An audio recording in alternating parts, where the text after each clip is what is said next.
That is more of an angel's role. It was something I could not resolve directly using my authority, so I decided it was easier to leave the bomb defusal to you.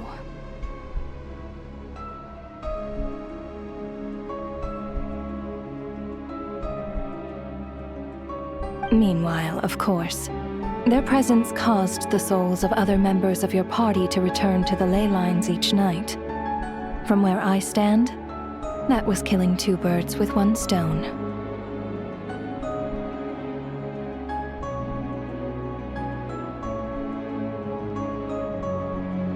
As both issues slowly resolved one another without me having to lift a finger, all I had to do was stay close by and keep the situation under control.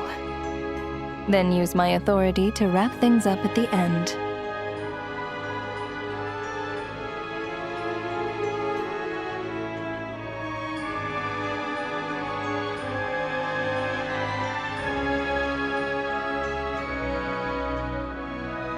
And, of course, while I was at it, I thoroughly enjoyed watching this drama, dealing with death from a mortal perspective, play out on the stage.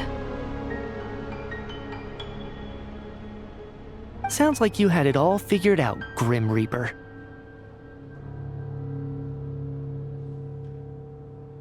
I just did the math. You said there's a hard limit to the number of souls the ley lines here can receive each day. It's 2, isn't it?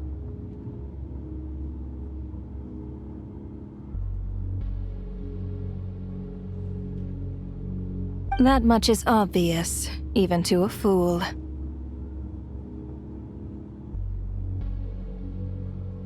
It's time to review this whole affair. If the ley lines can only take in 2 people per day, I need to go over the deaths from these past few days again.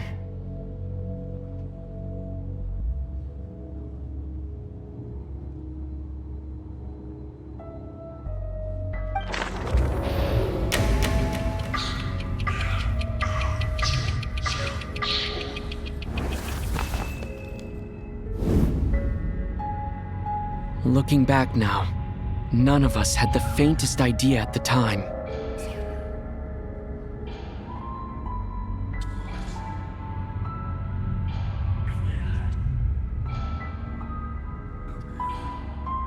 From the moment that staff member named Demoff walked into the snowstorm, the incident had already begun.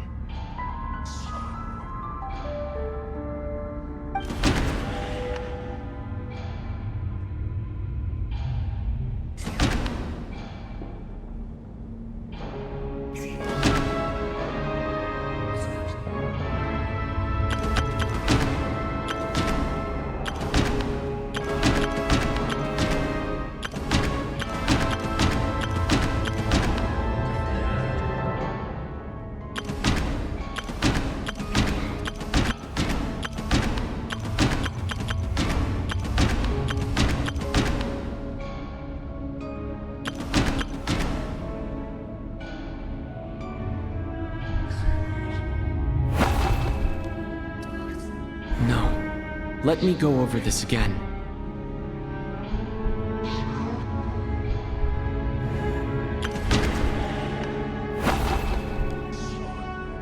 No. Let me go over this again.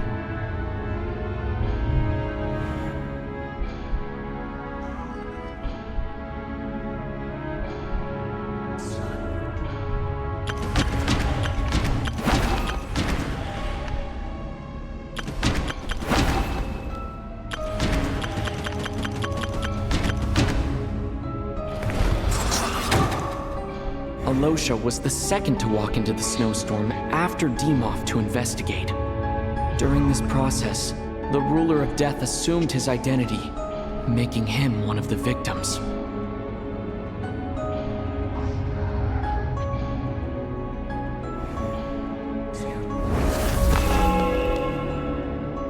During our first night in the theater, everyone was caught up in the novelty of it all. No one could have expected there would be victims the very next morning. Despite all the confusion, and with the help of hindsight, we finally began to realize that something was amiss with the snowstorm.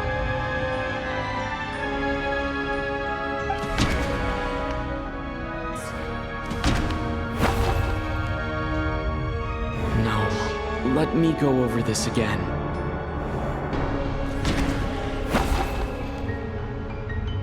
No, let me go over this again.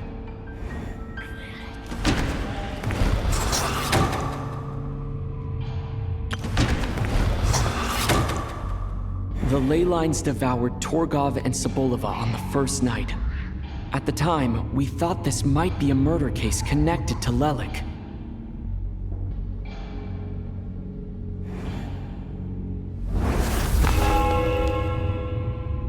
Odette and I spoke a lot that night. 3 people were on watch, but in the morning, we discovered that someone had fallen victim all the same.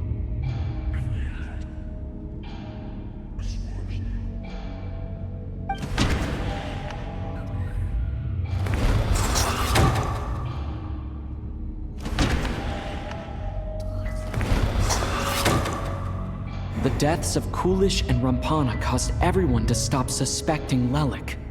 Unexplainable phenomena occurred one after another, leading Mitya to suspect that we were caught up in a supernatural event.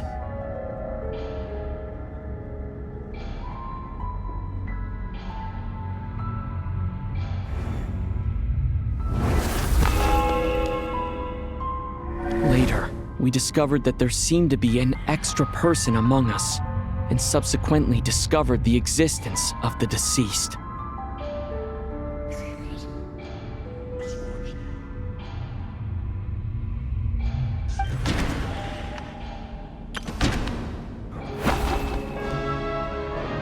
No, let me go over this again.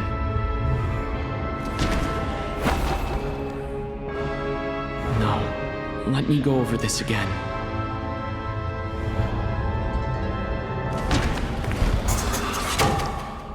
Mr. Schramm realized he was the deceased and walked into the snowstorm to return to the ley lines of his own accord. It turns out there really was a dead person among us.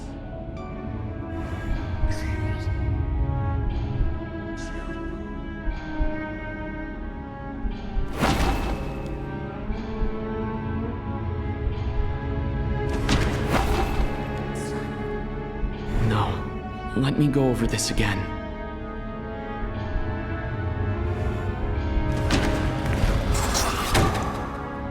He thought it was all over, but Mr. Valeri's death was a rude awakening for everyone. The ley lines consumed him during the night regardless. A lot happened today. Mr. Valeri's death led us to discover the connection between the number of deceased and the number of victims during the night.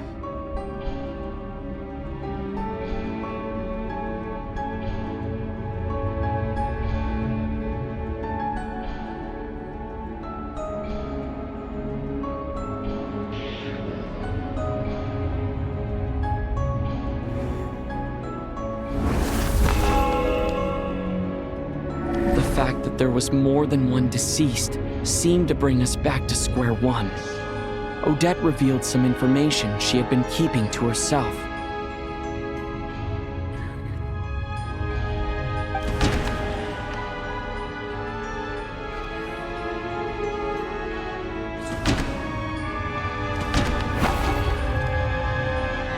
No, let me go over this again.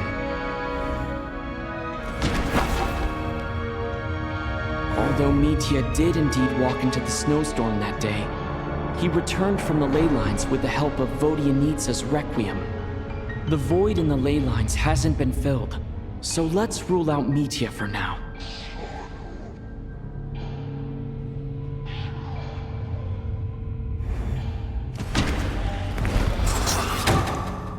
Vodyanitsa was swallowed by the ley lines in her sleep, but the Requiem she sang before falling asleep was quite a game changer.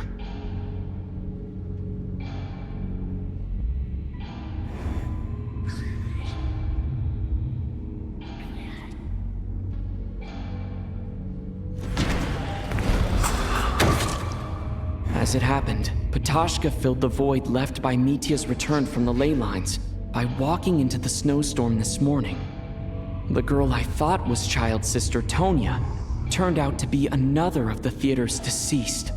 Come to think of it, Patashka was about to walk into the snowstorm at that time. And Renova, unaware that Mitya would return, was concerned that her soul would overflow from the ley lines. That's why she used Alosha's voice to try and persuade her to stay behind. Looking back, I suppose that was an early slip-up on her part.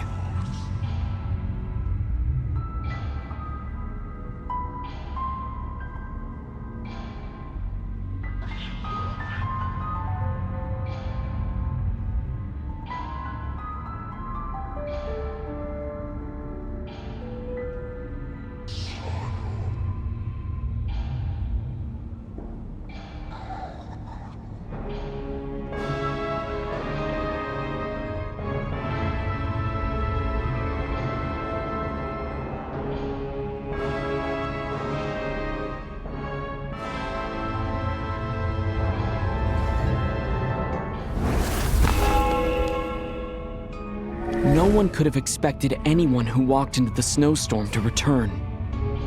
But just after nightfall, Mitya returned, bringing crucial information with him.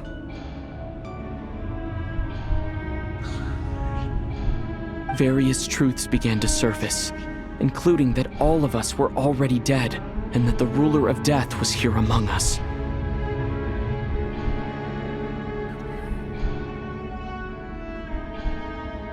Then, after revealing her true form, Renova callously claimed 2 souls.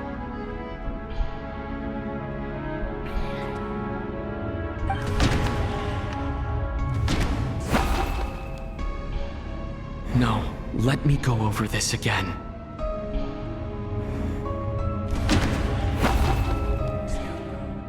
No, let me go over this again.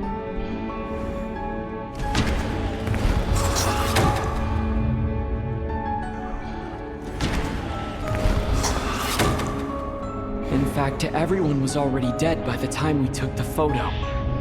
And in the days since, we've experienced many more partings in the afterlife. Now, only Mitya and I remain. And the true culprit behind everything still stands before us. In Mitya's eyes, I see the same anger and frustration that I feel.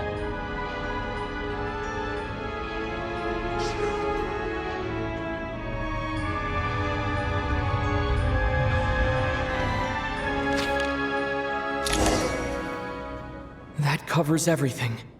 It's all clear now. Your work isn't finished here yet, is it? The Traveler and I are still standing here, safe and sound. The water imp's song threw things off a little, but it is of no consequence. The ley lines have already anchored your soul, and the first ray of light tomorrow morning will take you back. I, meanwhile, need to review my attitude towards the water imp race.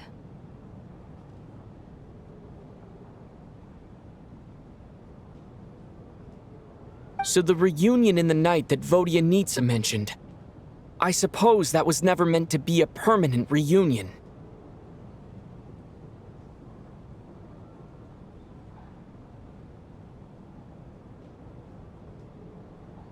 That just leaves you, Traveler. My power only allows me to temporarily separate your soul from your body. The ley lines of Tevat would not accept you.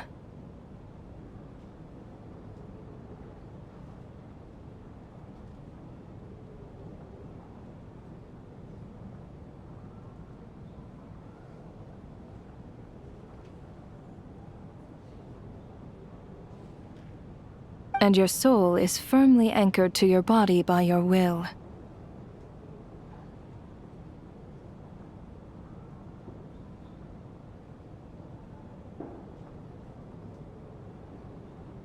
For a descender like you, who is not bound by Tevat's rules, your death can only be brought through the most violent of means, such as directly destroying either your body or soul.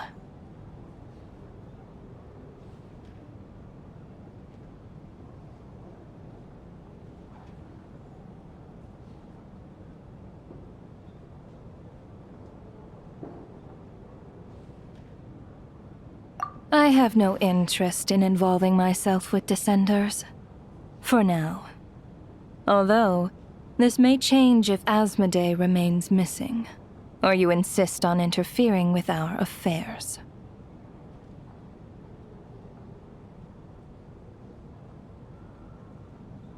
One last question then. All our struggles and sacrifices here, they were meaningless from the very beginning, weren't they? Death abides no reason. Besides, what you call sacrifice is merely a concept created by humanity.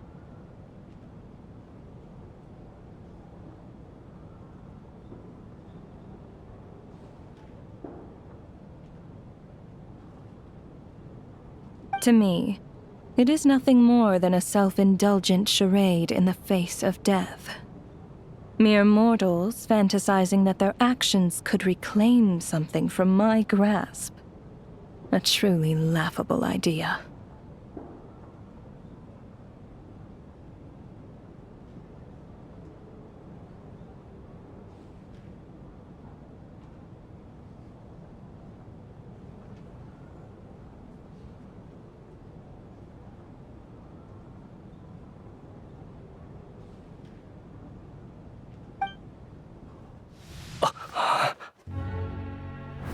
Grim Reaper, you really know how to get on my nerves. I'm not here to ingratiate myself with you. I kill merely because your deaths are necessary. Oh, you've made that quite clear. But humans don't take well to being scorned. Not even by the gods.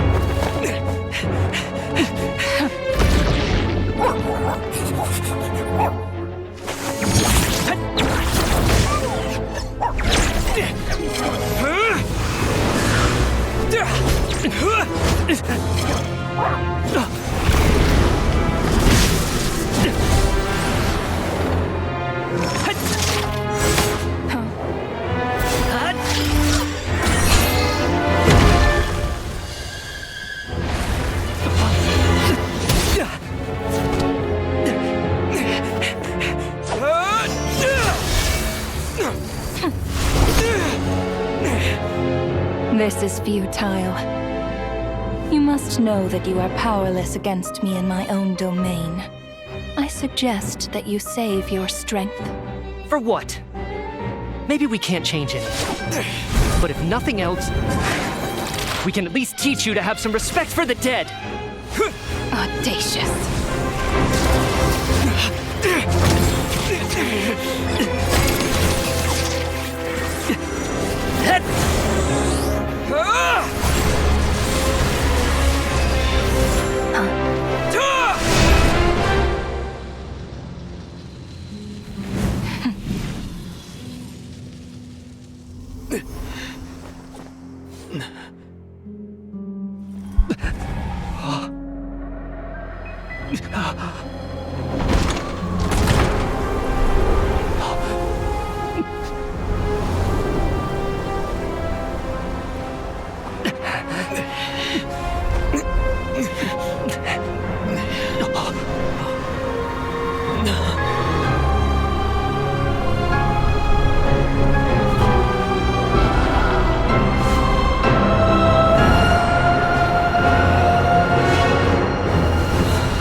How are you holding up, Odette?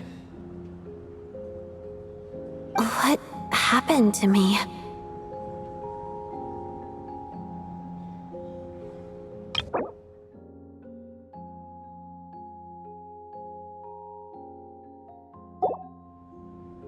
how much do you remember?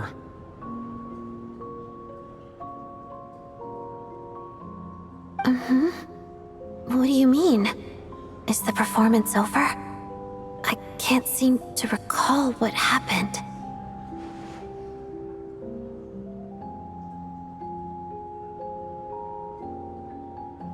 Has Odette already forgotten?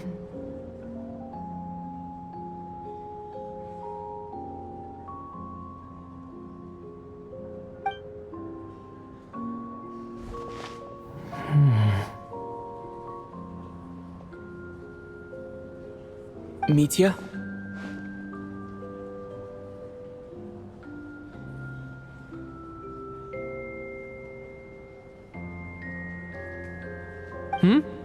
Oh, I'm sorry. I guess I spaced out there for a second. Remind me who you are?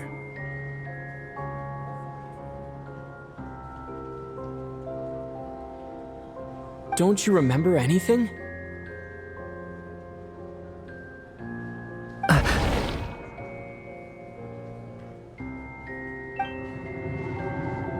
Yeah, I remember now, comrade.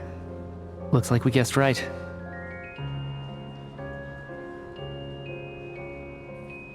Just like me when Odette found me at the Armory Palace, for some reason, everyone killed by the ruler of death eventually came back to life.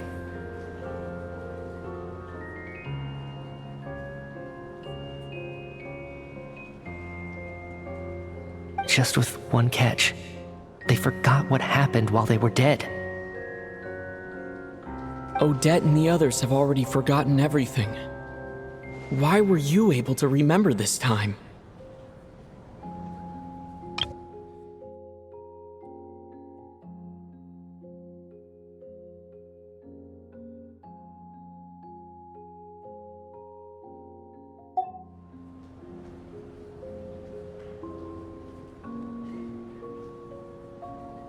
Could this be the reason?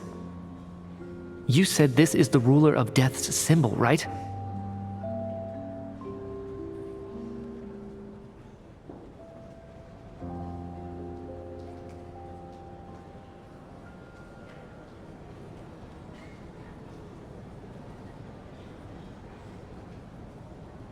I don't see anything there.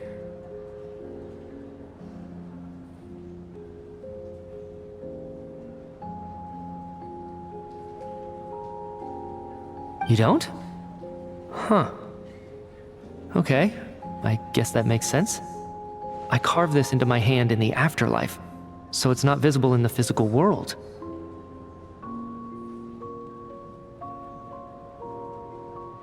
Does that mean I carved this symbol into my soul? What an unsettling thought. Still, at least I get to remember what happened. I suppose it's a blessing in disguise. What about you, though? The ruler of death mentioned that you're a descender? Is that why you can remember? A full explanation would get complicated very quickly, but that's essentially it. Well then, now that it's all over, let's figure out what we've learned.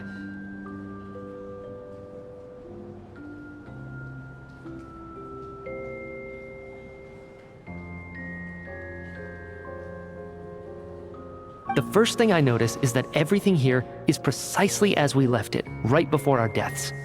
This confirms that time passes differently in the afterlife than in the real world.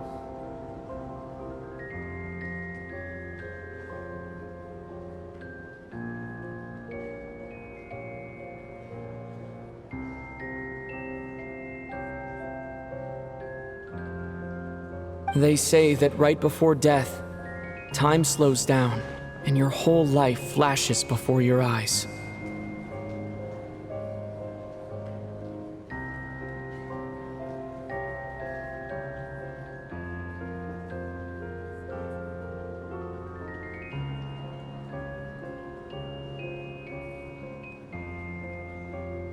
That must be how you know you have one foot in the afterlife by that point. Anyway, clearly the few days we spent in the afterlife probably only amounted to a few short minutes in the real world.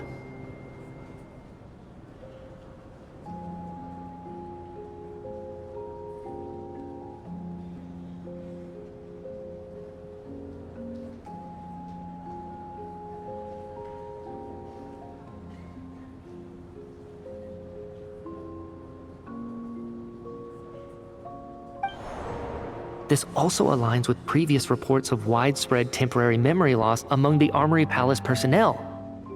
Now it seems likely that those were all brief deaths caused by the Grim Reaper's so-called curse of death.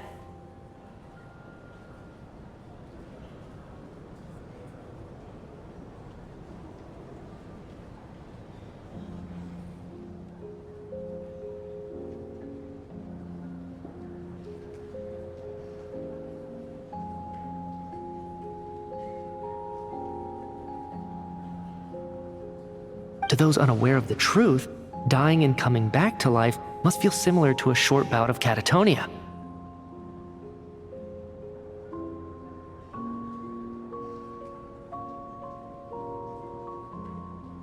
This leaves me with a couple big questions.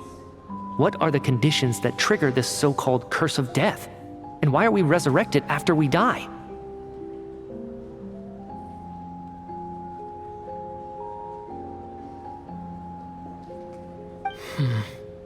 If nothing else, I think it shows that killing us wasn't her ultimate goal.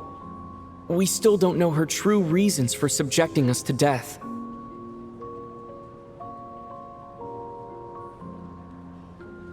Right. This time only got complicated because of the situation with the theater's ley lines. That's why she had to approach it differently. If the previous incidents of amnesia among the researchers are anything to go by, killing us is usually a pretty routine matter.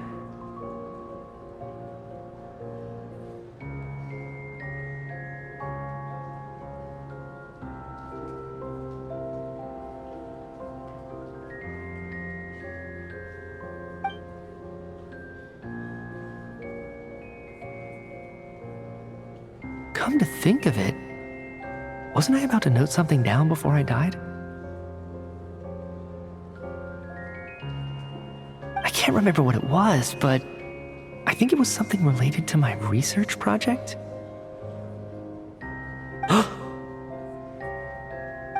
Sorry, Traveler. I'll catch up with you again later. Right now, I have to make a trip back to the Armory Palace. Sir, if I may, no one of your description has ever shown up in my investigations into Mr. Mitia's friends.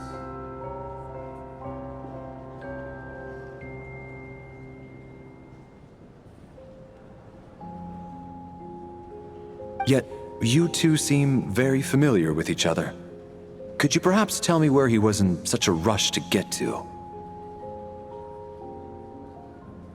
And, by the way, have we ever crossed paths? Forgive the presumptuousness, but I feel a vague and indescribable sense of familiarity about you.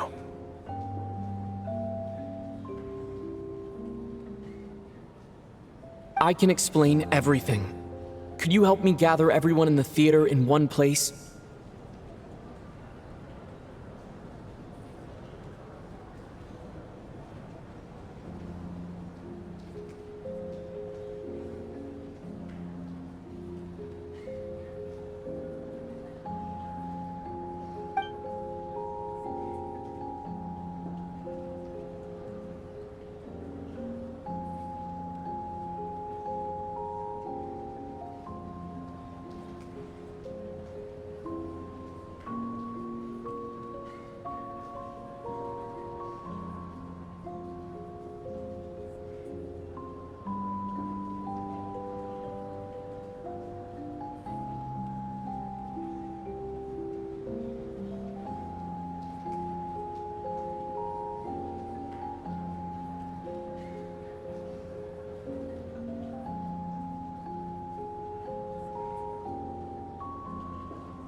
So Chuganov really is going to shut down the factory. I guess this theater incident actually did us some good after all.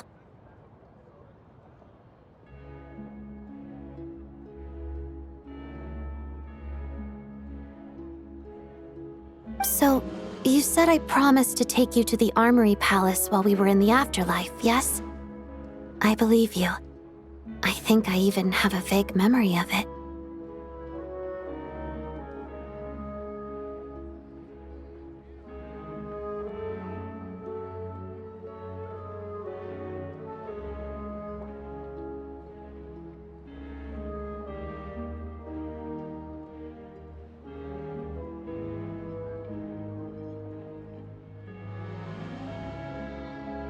Agreed. Let's check in on her first. The whole reason for our trip to the Armory Palace anyway is to figure out what's going on with her health.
Wouldn't gliding be faster?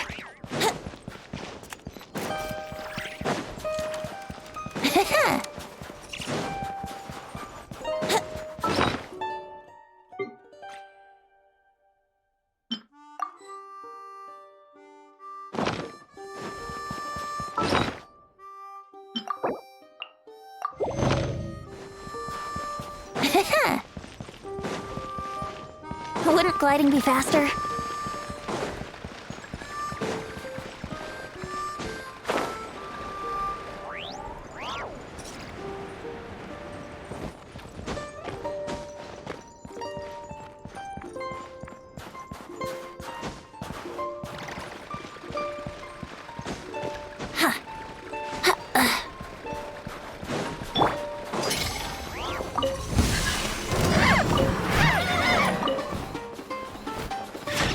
Shine down! Yahoo! Cryostorm! Fighting frog! Time for takeoff. Let's play! A spot of tea time entertainment.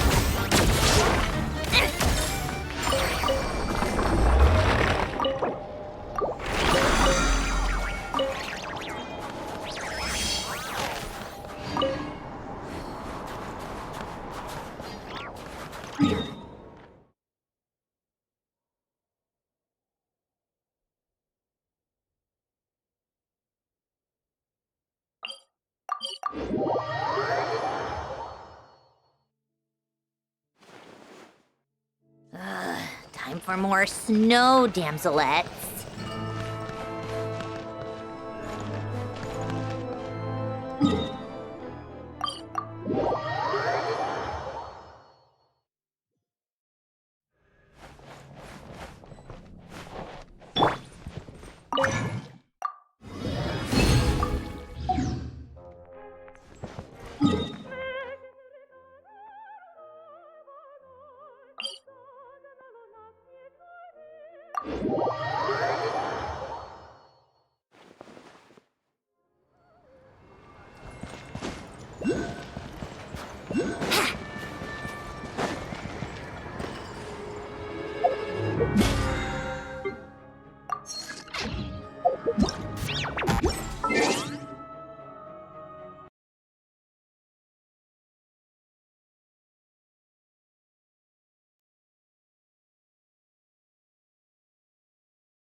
Wouldn't gliding be faster?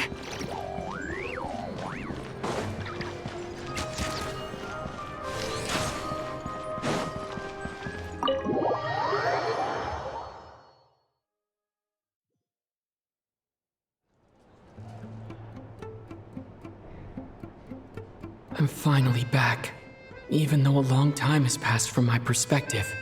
As far as Paimon's concerned, I probably just went out to watch a very short show.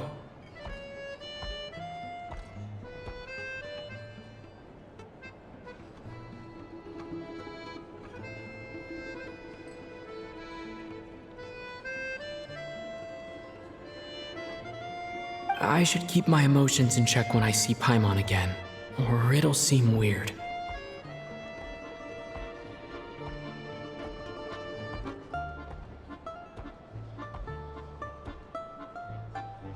Wait. The atmosphere here feels off. Shh. Stay quiet. Let's go inside and take a look.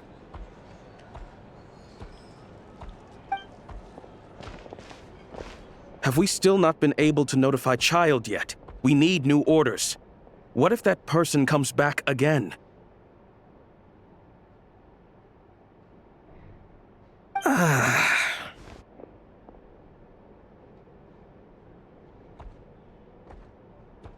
I'm so sorry. Under the circumstances, there was really nothing we could do. Tell me, what happened to Paimon? It was the Jester. He came here in person and escorted Miss Paimon away. He's the director of the Fatui. His authority supersedes all others and cannot be questioned. There was nothing we could do. How long ago did he leave? And what was Paimon's status? It was about an hour ago. Miss Paimon was fast asleep at the time. The jester simply walked off with her as if it was only natural. I assure you, he absolutely did not use any force. Do you know where they went?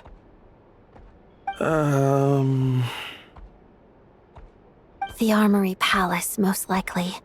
Lord Piero, the jester, has been overseeing the experiments there lately, keeping a close eye on their progress. Everyone in the Fatui has heard about it by now.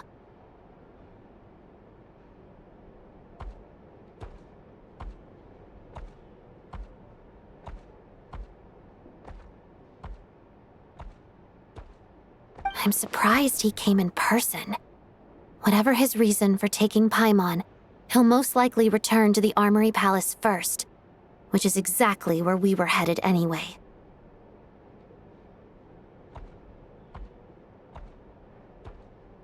Then lead the way, Odette. Okay, let's go.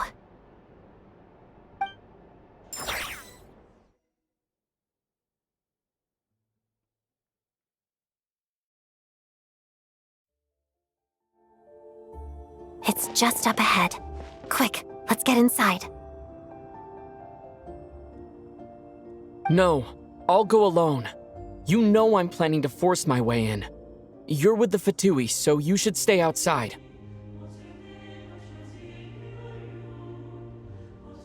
I was hardly planning on taking you through the official channels anyway.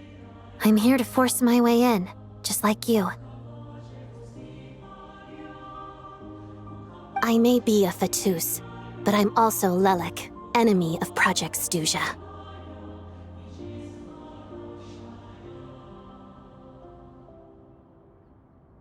Paimon's safety is paramount right now. With me around, you'll have an extra pair of hands. There might be devices inside that are easier for an insider to deal with.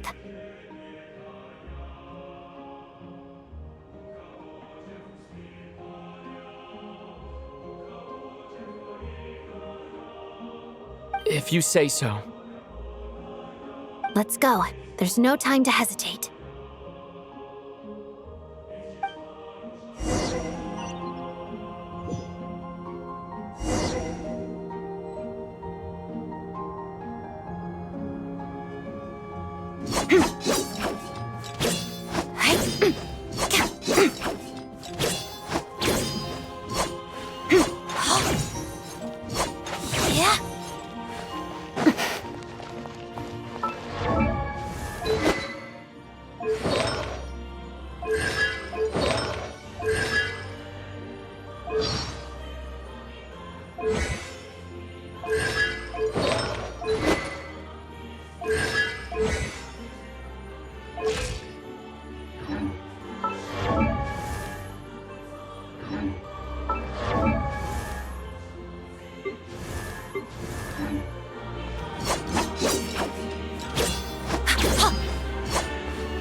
Hey, who are you? This part of the Armory Palace is under restricted access. What do you think you're doing? No questions, please. We're short on time. Come on, keep up.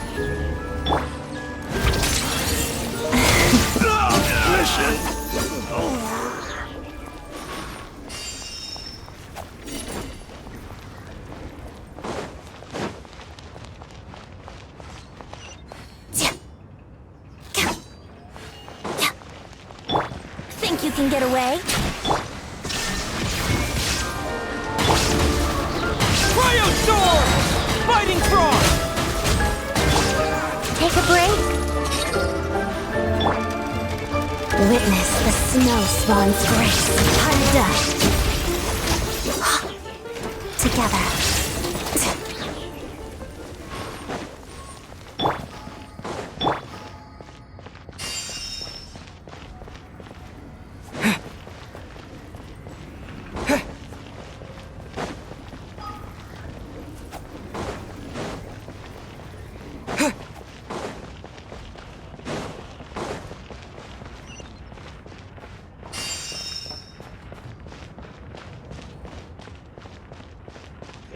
Fear the coming storm. Brace yourself. Where are you? A tricky one. A spot of tea time entertainment.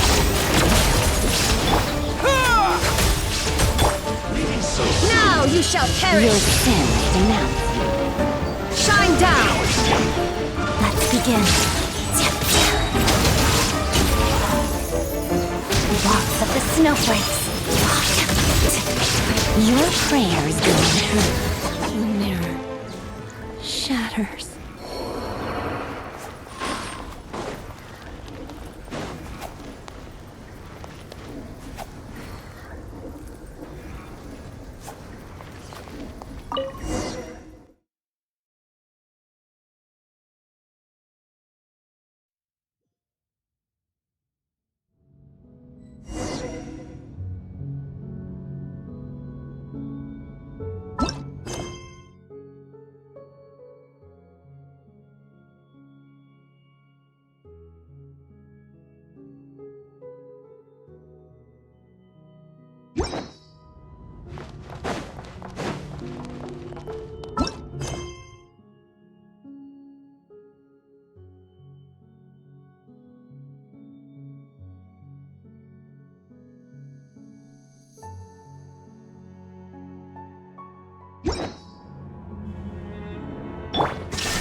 Time for takeoff.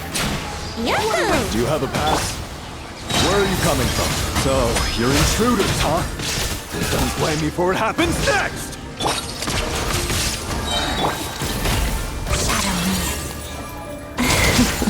Did it take too long?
Ad Astra Abyssosk. Welcome to the Adventurers Guild headquarters.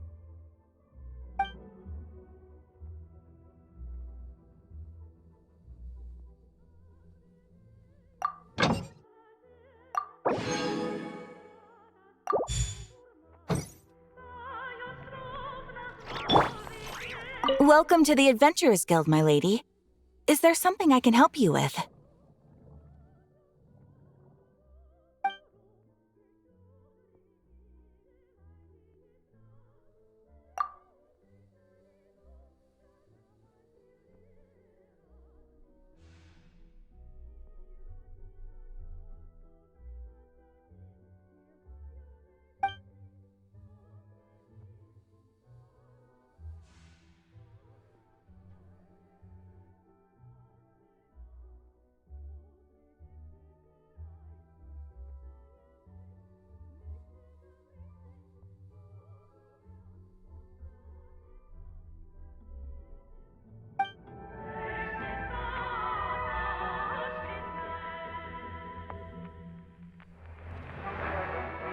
Welcome to the Adventurers Guild, my lady.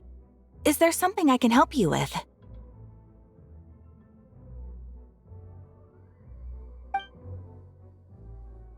Farewell, my lady. And thank you for supporting the Adventurers Guild.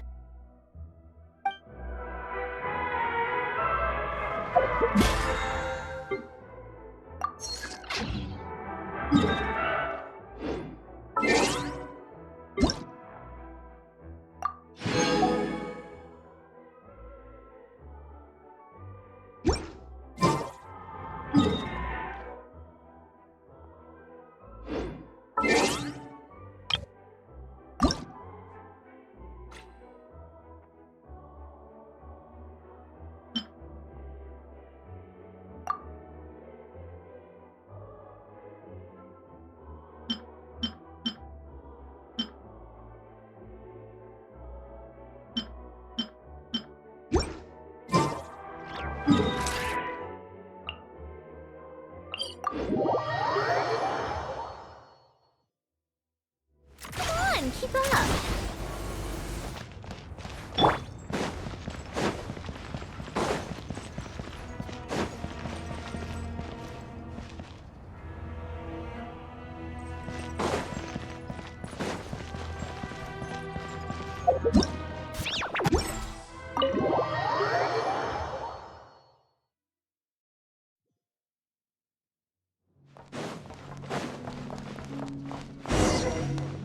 Now it's yours. You have a pass. Where are you coming from? So, you're intruders, huh? Don't blame me for what happens next! How's that? Condense! Yeah, let's begin. Run while you still can! Cut it down. There's nowhere to hide! Didn't take too long. Yeah.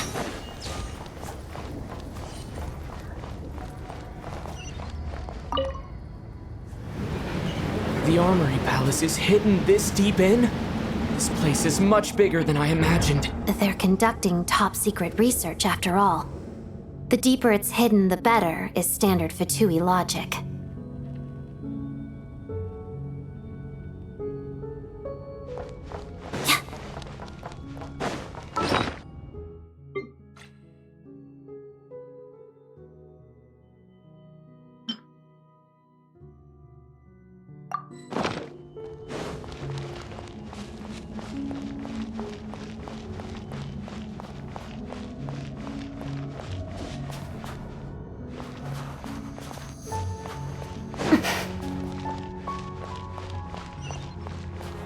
The style doesn't really look like the Fatui's handiwork, though. They must have requisitioned some structures from a past civilization. It also serves as a bit of a disguise.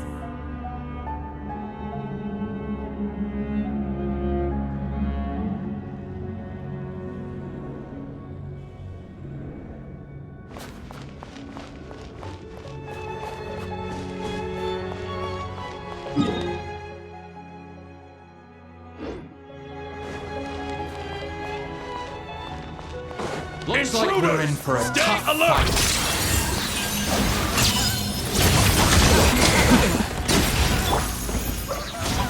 Think you can get away? Shine down!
Brace yourself. Now it's your turn. Do you have a pass? Where are you coming from? So, you're intruders, huh? Don't blame me for what happens next! That's my hypothesis. Did it take too long?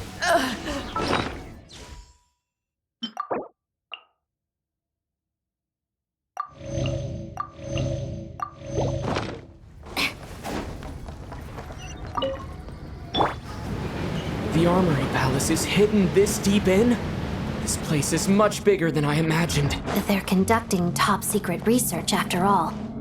The deeper it's hidden, the better, is standard Fatui logic.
The style doesn't really look like the Fatui's handiwork, though.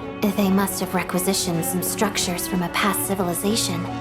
It also serves as a bit of a disguise. Intruders! Stay alert!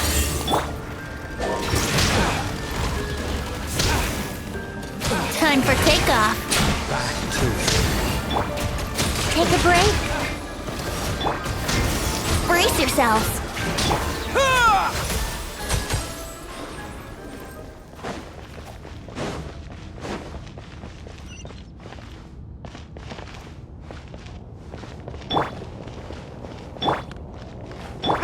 Intruders? Don't come any closer!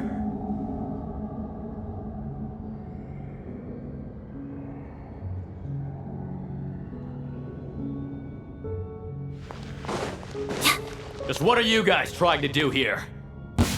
I'm short work. It's your skull!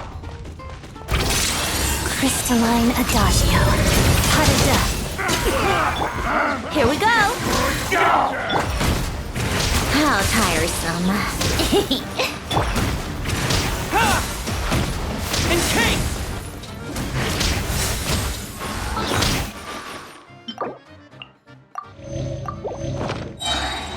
Condense! Think you can get away? Time, big one! Waltz of the snowflakes. No one interferes with the jester's work!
Looks like no one's guarding this place. There's something off about that decoration over there. Look out! Let's deal with these before we move on.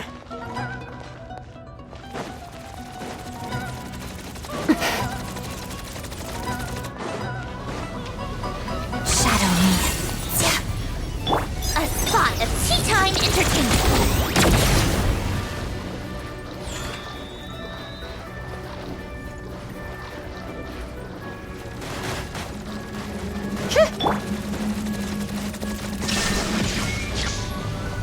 Now you shall perish!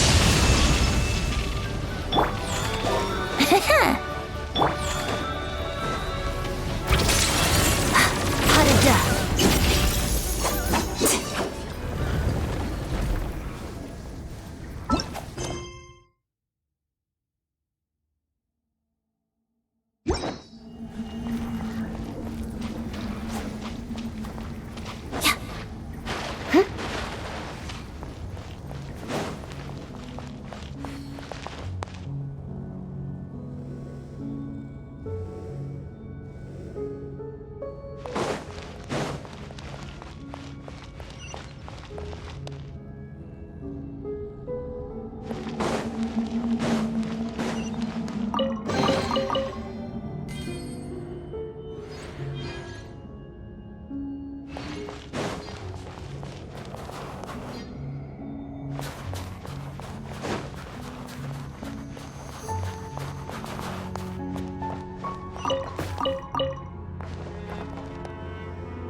The researchers here probably don't know that we're uninvited guests.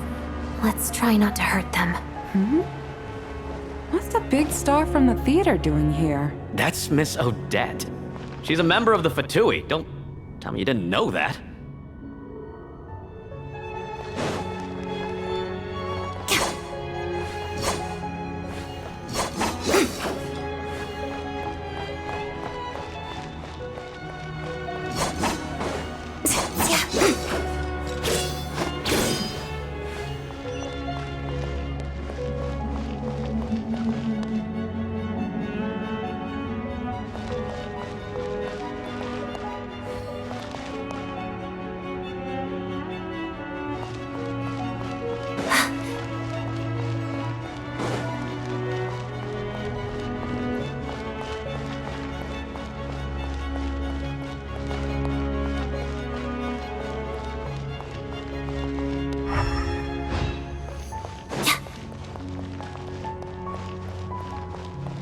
Was the whole reason for Project Stuja to support the research here at the Armory Palace? Just what are the Fatui and the Tsaritsa planning?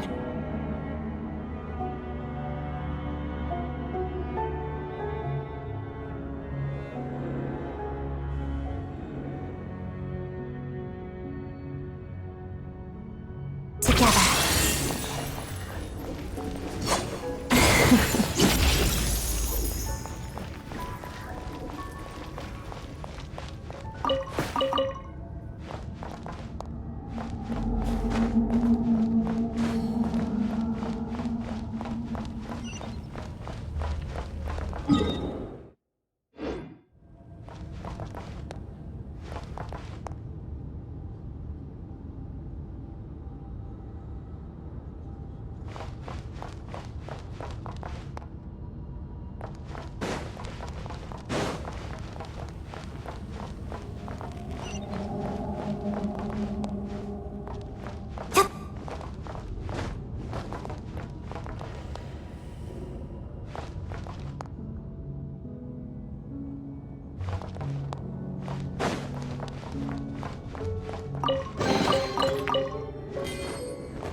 Whoa! Who are you? Never seen you around here before.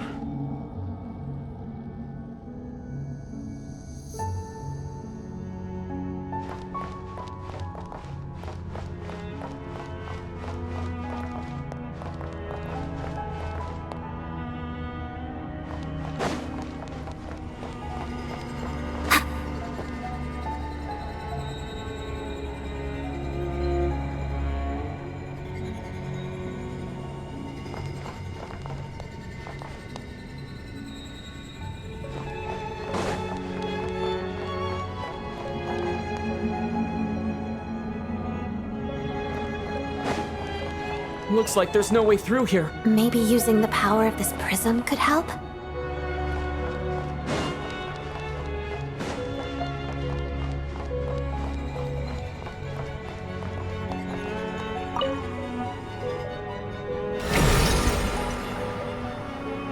I think I see some images. It's the prism's power at play, causing images of the past to reappear, albeit only as illusions. Let's make our way through here.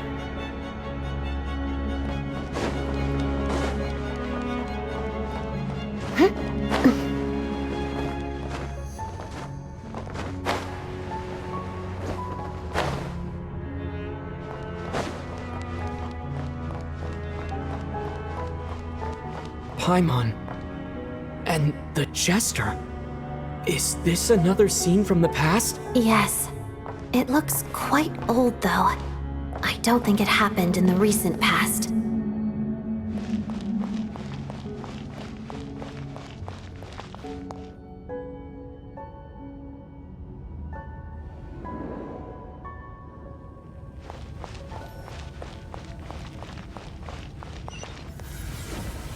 What's going on here? What happened? The source seems to be the Armory Palace. They must have started some large-scale experiment. Wait, what if this has something to do with Paimon? We need to hurry!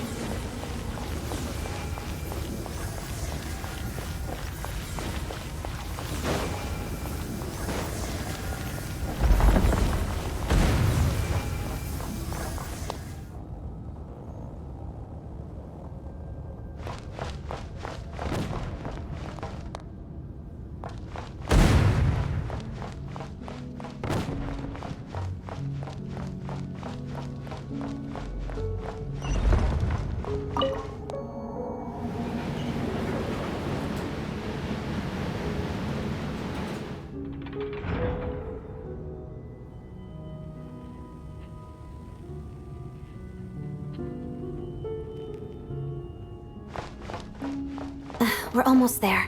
The Armory Palace is just up ahead. Paimon, please be okay.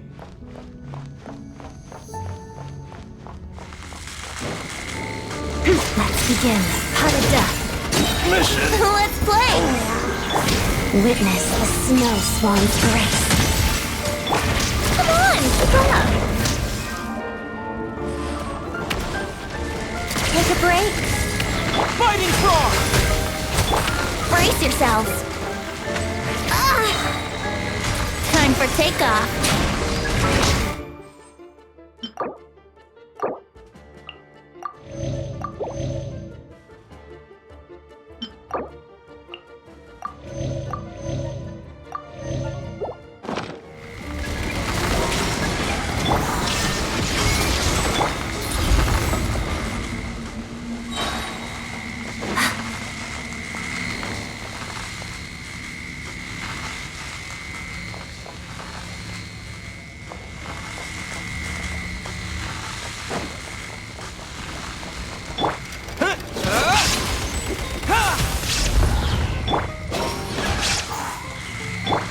Together. How rude! Here we go! How tiresome. Let's test my waltz of the snowflakes. Let's begin.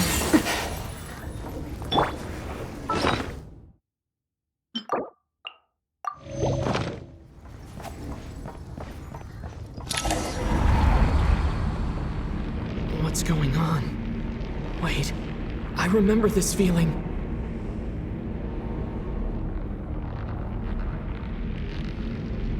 It's the curse of death.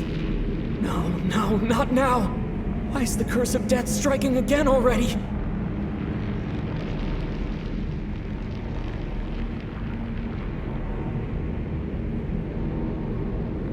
Odette.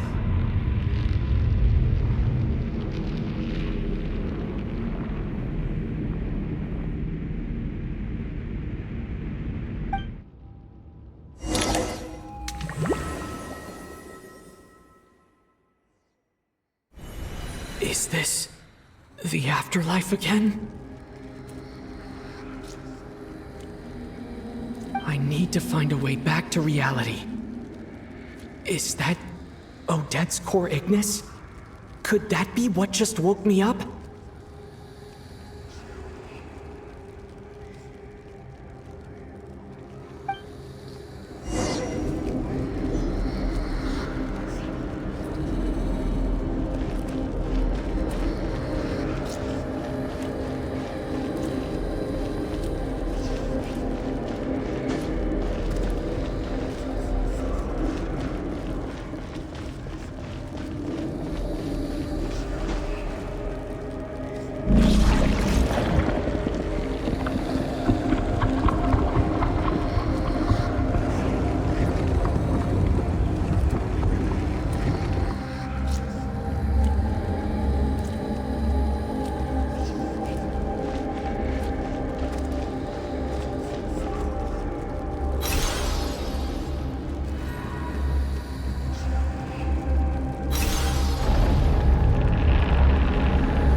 Odette?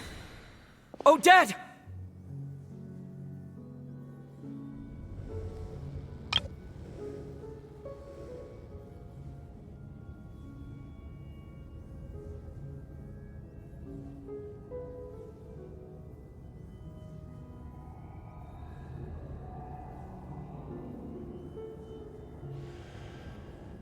No signs of life.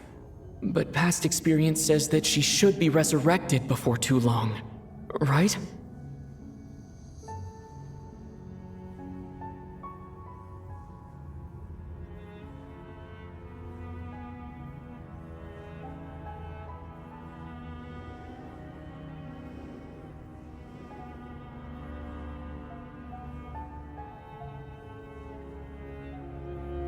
Did Odette intentionally use her core Ignis to guide my soul?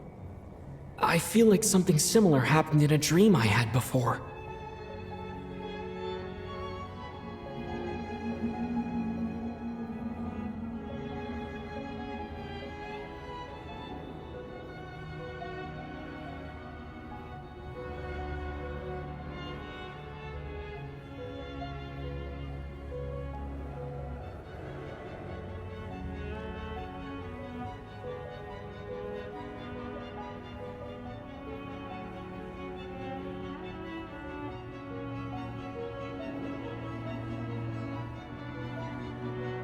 Thank you, Odette.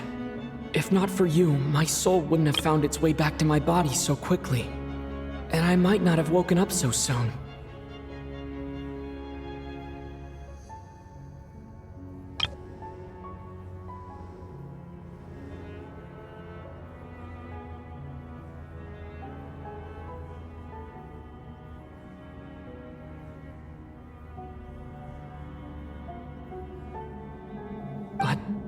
I'm sorry.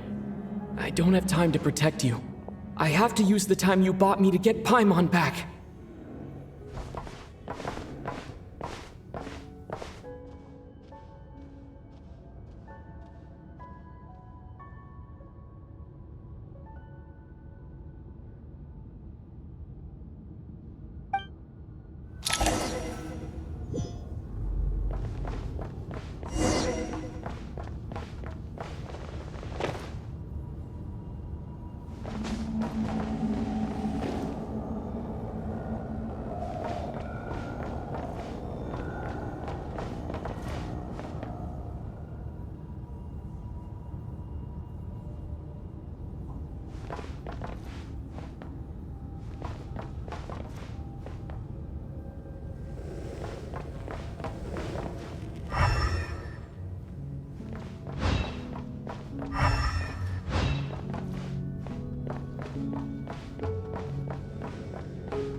Sure enough, everyone here has been affected by the curse of death.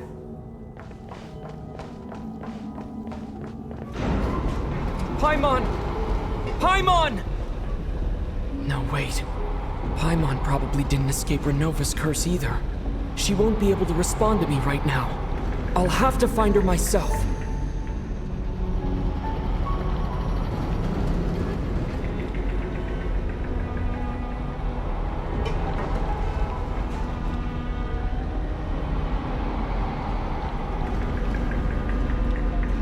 Nitya! Is this the laboratory he works in? What happened here to trigger the curse of death again so soon? I'll have to ask him when he wakes up. Finding Paimon has to take priority now.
Paimon really is here.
You don't learn, do you?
You've already been involved in one mass death, and now you show up at the scene of another.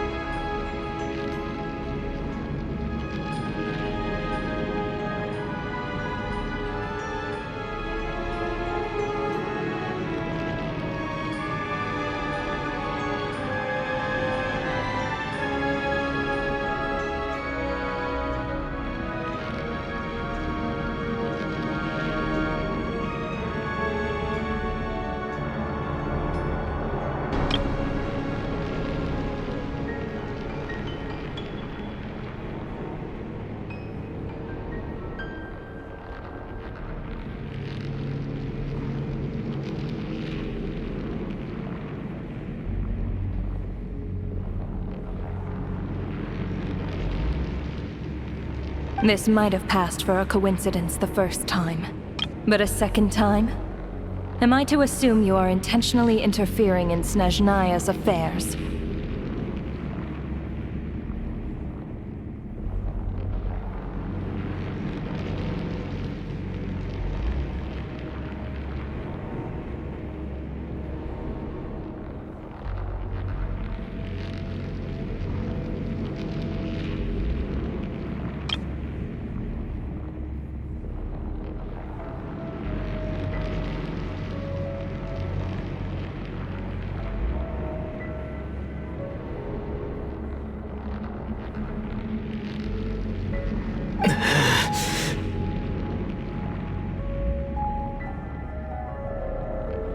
Judging by your expression, it seems that you understand little of what is going on here.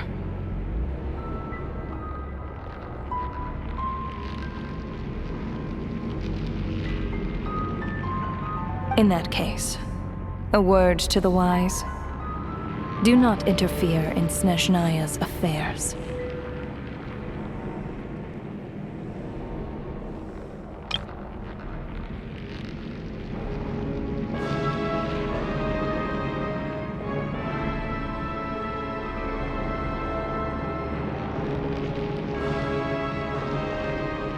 A civilization that fails to learn its lesson constantly depletes its own worth. It will one day lose any reason for its existence.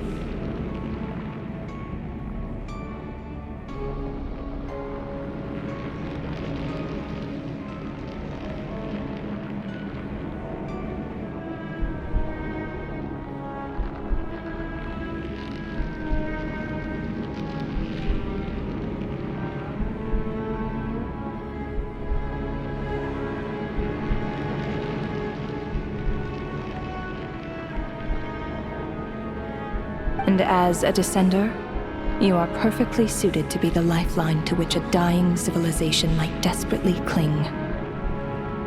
Consider your position carefully.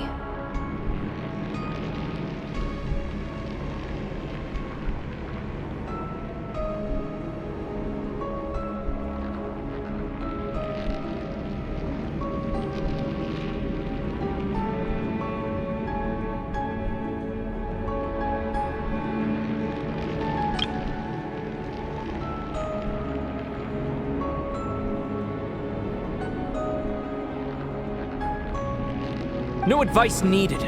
I'll make my own judgments. Suit yourself.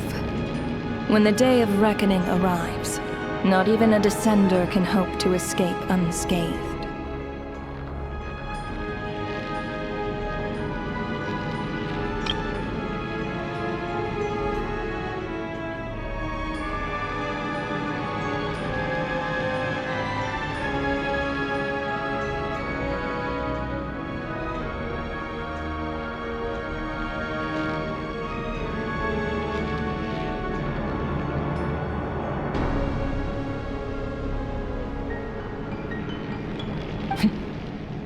The time for resurrection fast approaches. The mortals here are not yet worthy to behold my form. So that will be all for today.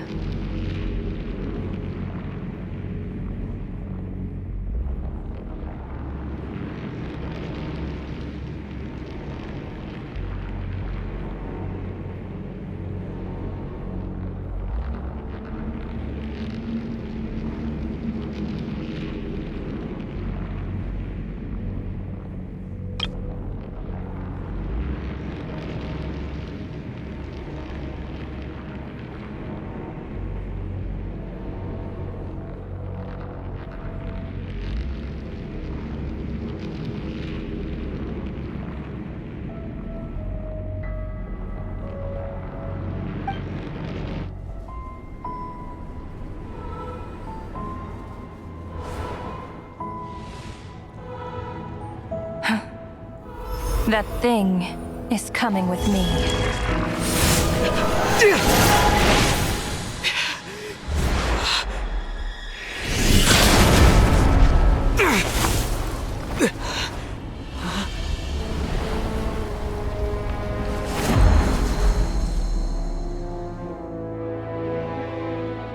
You awoke sooner than I thought. The curse of immortality is stubborn. Unable to enter the ley lines, yet not content to remain a spirit. Ruler of death, what do you want? You perplex me. Both you and you. That thing may be a creation of Celestia, but it possesses none of Celestia's power, let alone authority. Your obsession with it baffles me. No matter, the resurrection will soon begin. It's worthless anyway. I'll reclaim it next time.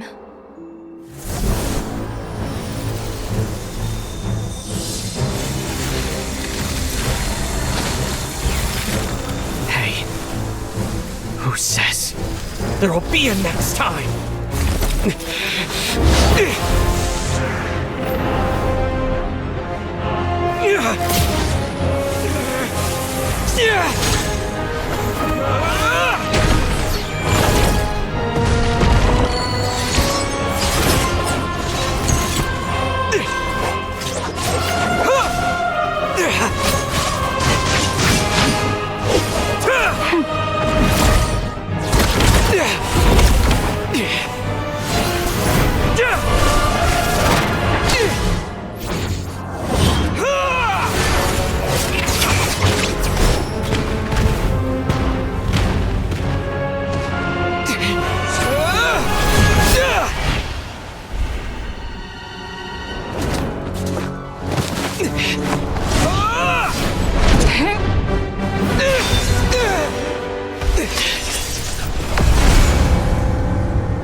Huh?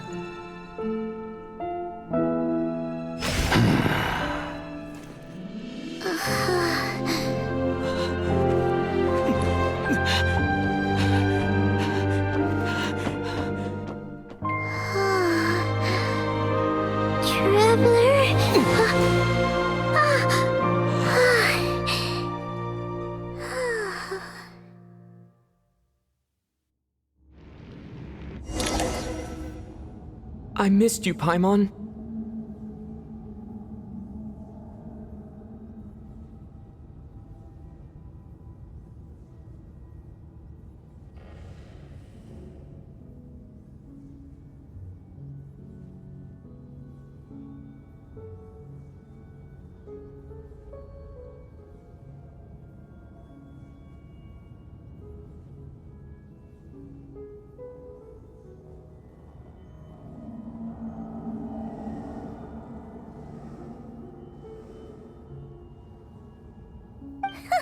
What are you talking about? We haven't even been apart for that long, have we?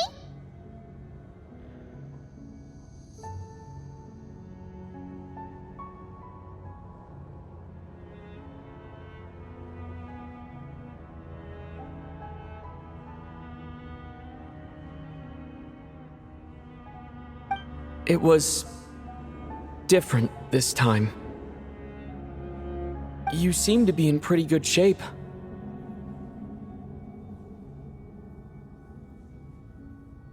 Yeah, Paimon's back in tip-top condition. It's the weirdest thing. Paimon fell asleep earlier, and when she woke up, she found herself here.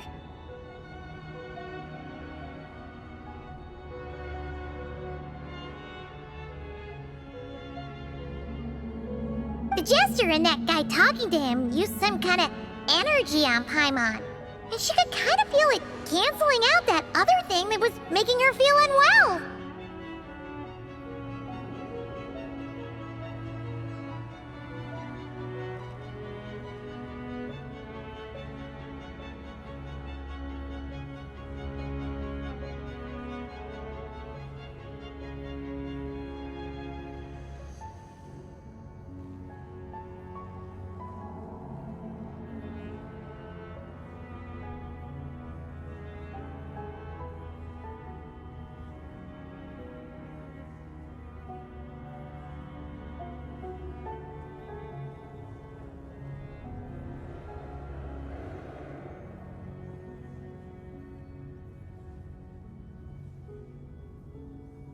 So, Mitya helped too?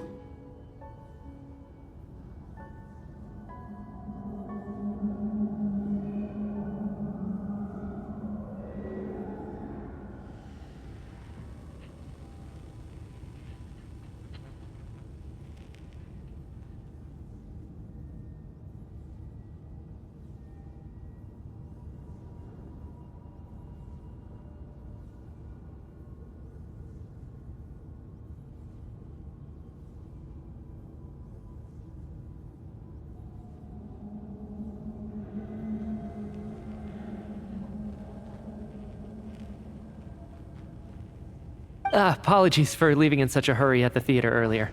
I was in a rush to verify some theories.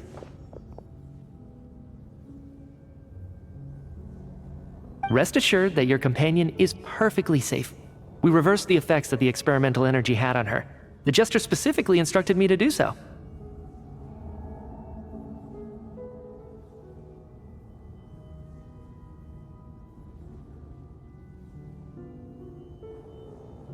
I suppose this is our first official meeting, Traveler. I could not let Paimon suffer in her condition for a moment longer, and so I simply took her without explanation. I hope you do not mind.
like you care about what happens to Paimon.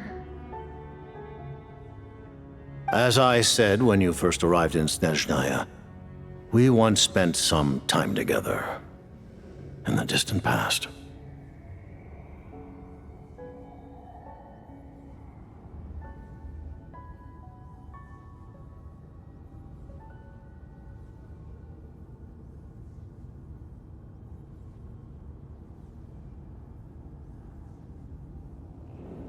Oh yeah, you did mention that. And Paimon did think you seemed strangely familiar the first time we met.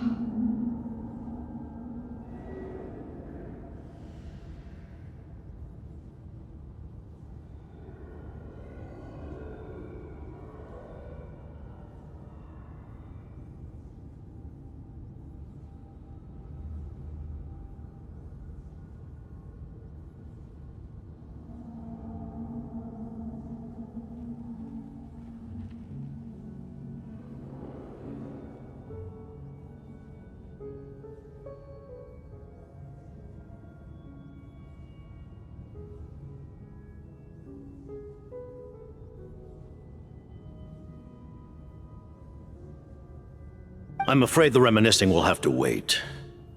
Mitya, let us continue with the report.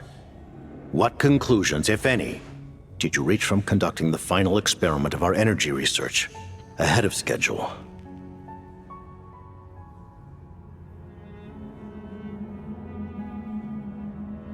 The good news is, my hypothesis regarding the ruler of death has been verified.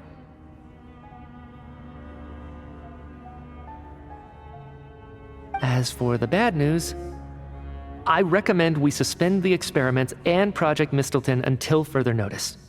Currently, we have no means with which to make a breakthrough. I say this purely as a scientist, guided by reason alone.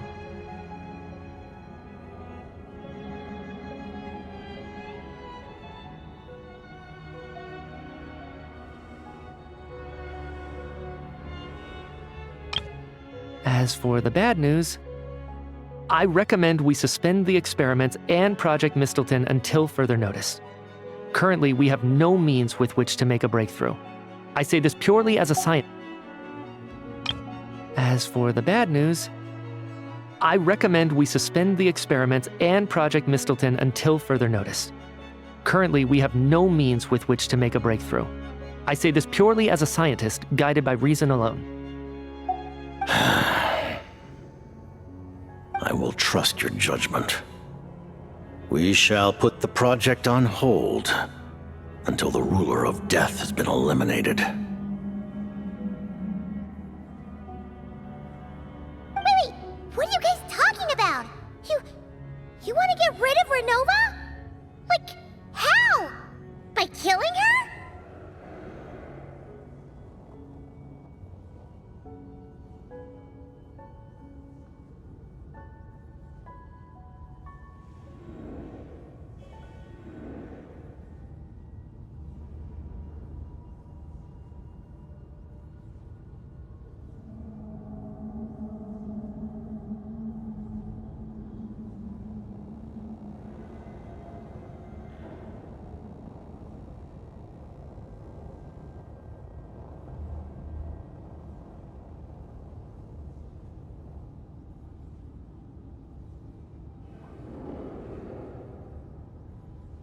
By whatever means necessary, so long as it removes the threat she poses to us. Until then, everything we do will be in vain.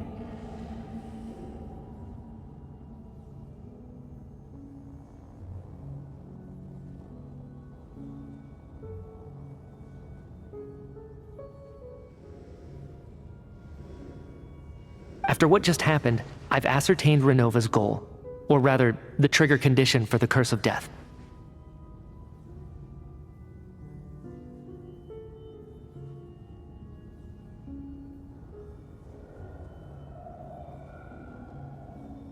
Okay, let's hear it.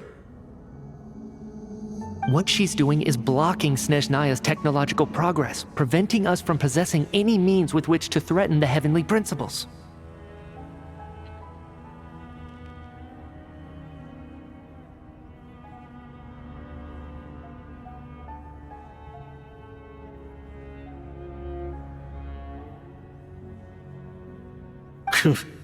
Just like the little lapdog she is.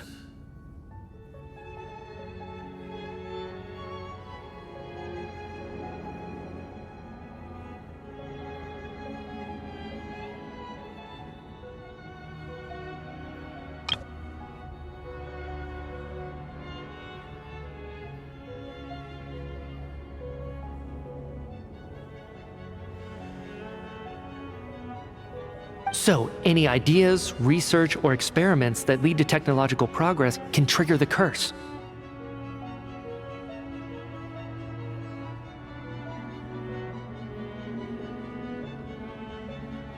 Just now, for instance, I was set to launch a final phase energy experiment ahead of schedule. If the experiment was successful, we could have achieved a crucial breakthrough.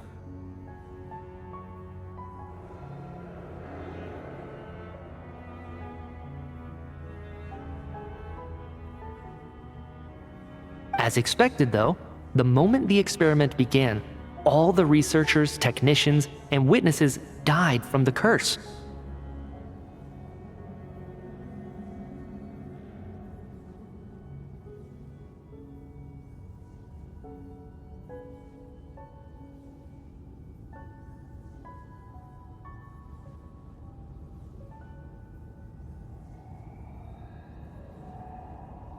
All that effort, not to mention the energy and materials we relied on Project Stuja to gather for us, went to waste. In the end, nothing was gained.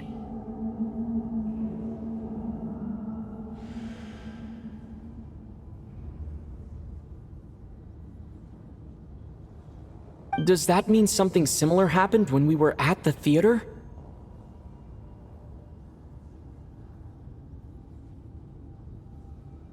That's right. During the performance, I thought of an important breakthrough regarding the experiment, and wound up dragging everyone into this.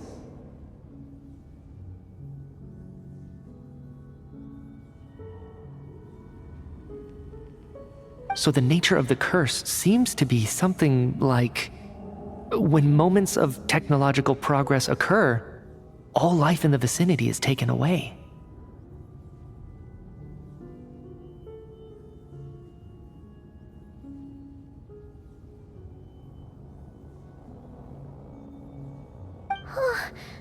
What a violent method! Of course, that meant the curse was normally limited to the Armory Palace. Since outsiders are forbidden from entering, this mass death phenomenon went unnoticed.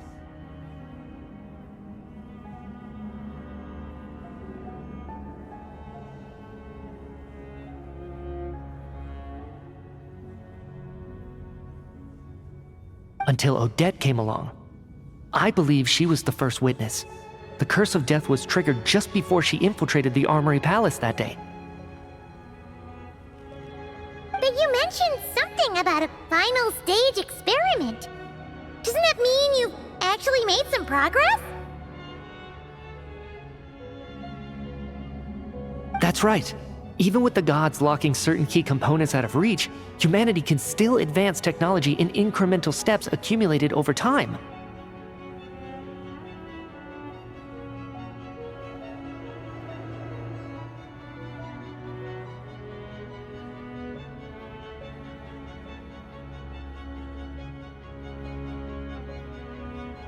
But, as I'm sure Renova anticipated, even incremental progress has its limits, a point where the truth you're seeking must be put to the test in an experiment.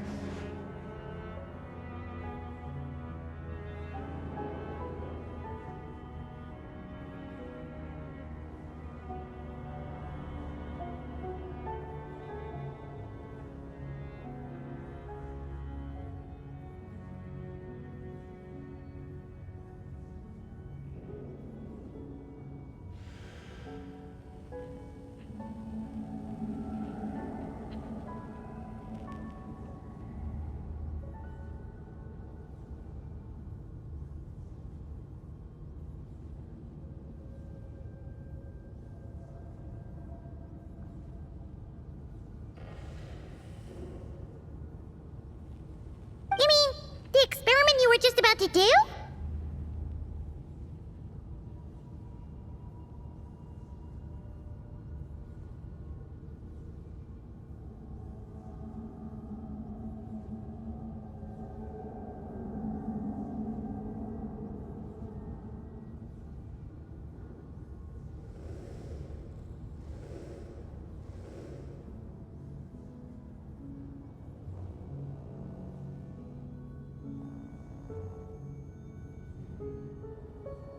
Yes, we were at a critical juncture, a moment where the quantitative was about to translate into fundamental qualitative change. With this single experiment, we could have brought everything we've worked for to fruition.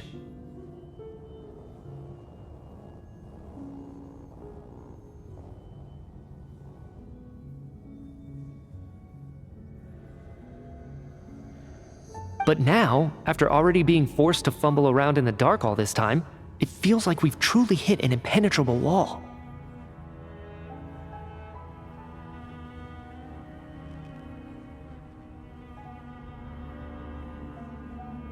As long as Renova's curse of death persists, we won't be able to advance the experiment or obtain any results.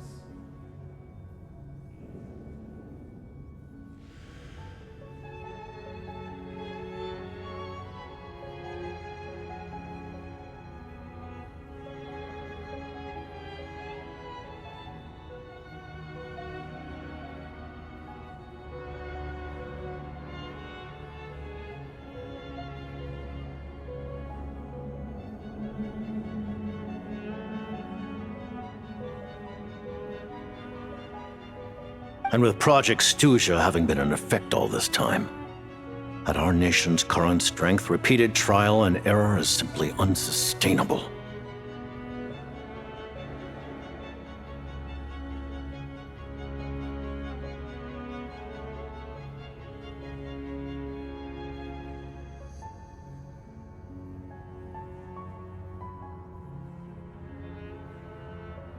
Only by eliminating Renova first will it be possible to continue advancing our plans. But she's the ruler of death! She can just kill whoever she wants, right? That's gotta be the scariest power ever! Is it even possible to beat her?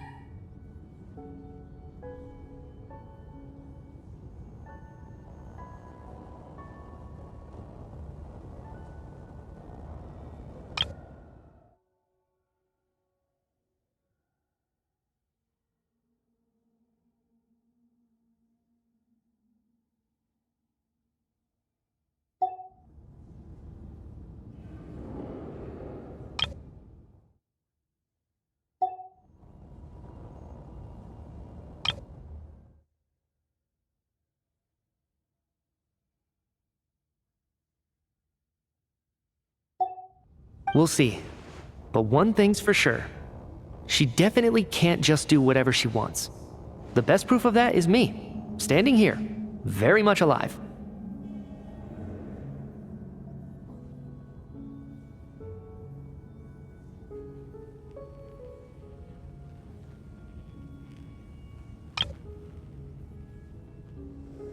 You're saying... Wouldn't it be easier to just kill all of us researchers for good? Why resurrect us over and over again? Why let us advance our technology to this point?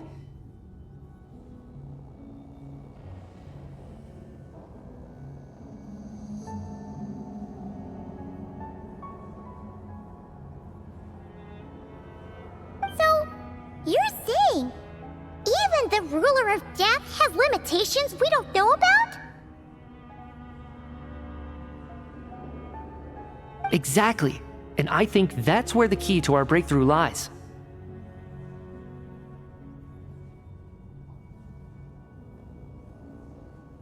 Regardless, the ruler of death has always been an obstacle we must overcome. Indeed, we must face life, death, time, and space. After all,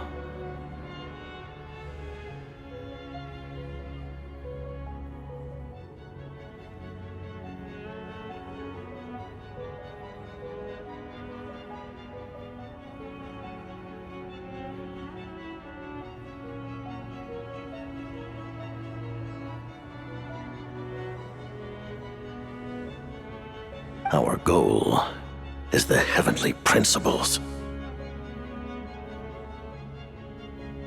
The Fatui want to challenge the heavenly principles? For a long time, I've had a vague suspicion the Fatui and the Tsaritsa were targeting the heavenly principles.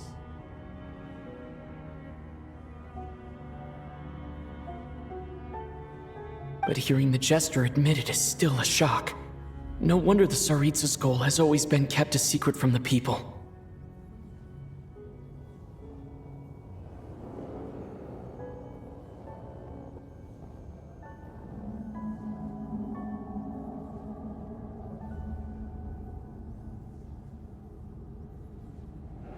What kind of road will that lead Snezhnaya down?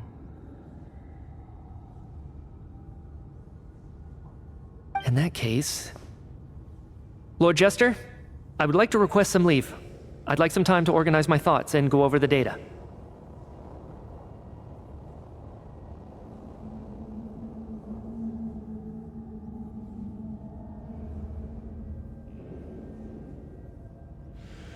Granted. Get some rest, put the experiment out of your mind, and take care that the curse of death doesn't affect any civilians.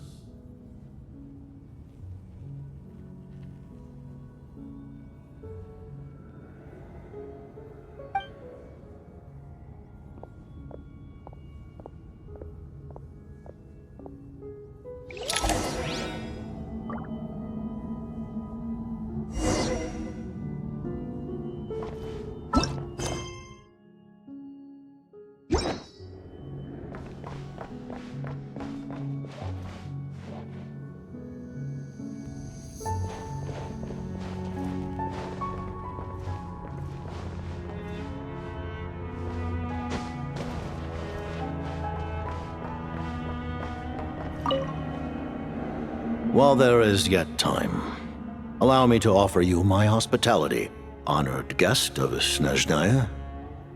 Is there anything you wish to know?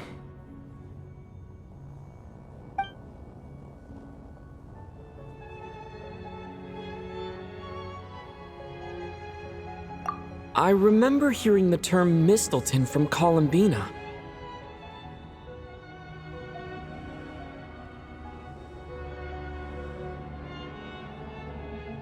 Yeah! Paimon wanted to ask about that when the name came up just now. What is it? Paimon's heard of Project Stuja, but not this one.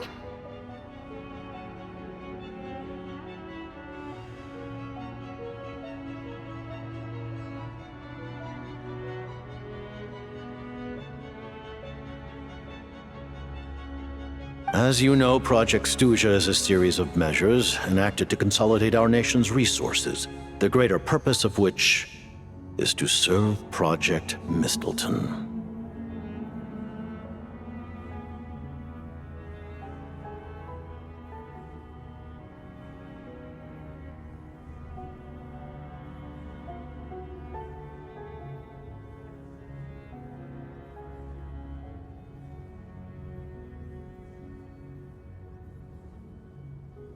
Many of the things you have encountered thus far are essentially for the advancement of that project.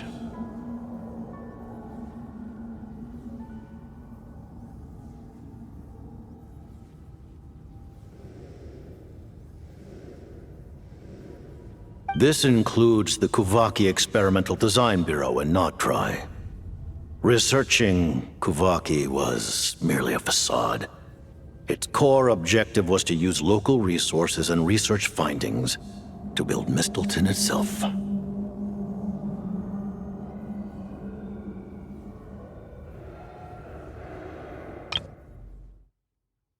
I remember hearing the term Mistleton from Columbina. And that's a weapon built for the final battle against the Heavenly Principles, isn't it? Huh? How did you know that? I was given some intel, and I made some deductions. Wait. You must mean that thing over there. Oh, Paimon's gotta take a closer look at this thing. Especially after you guys sent so many people to Notdry to work on it.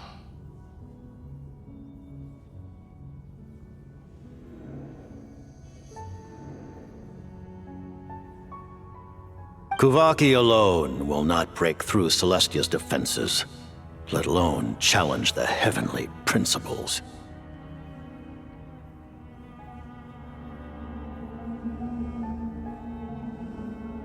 The heavenly principles are no doubt accustomed to combating the power of the light realm, and elemental energy is simply the power of the human realm, converted to that form by the heavenly principles themselves. Any attempt to use this power against its creator would be a futile endeavor.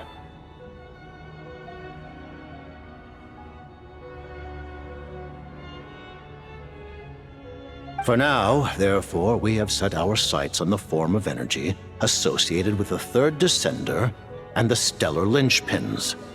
This may hold the potential to allow Mistleton to contend with the heavenly principles.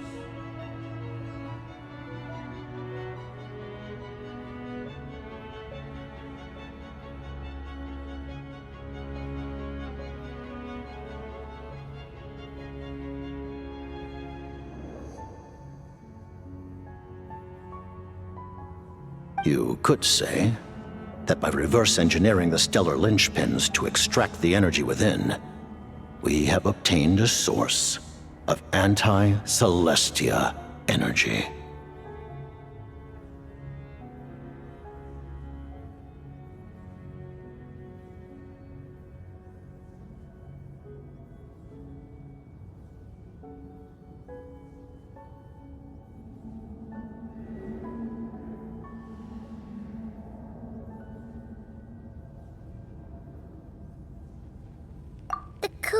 Experimental Design Bureau, Project Stusia, and the new energy experiments. Huh. So, Project Mistleton is what ties it all together.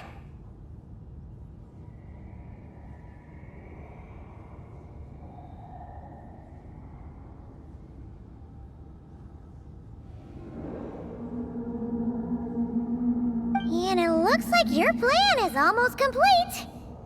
No wonder the Ruler of Death came after you!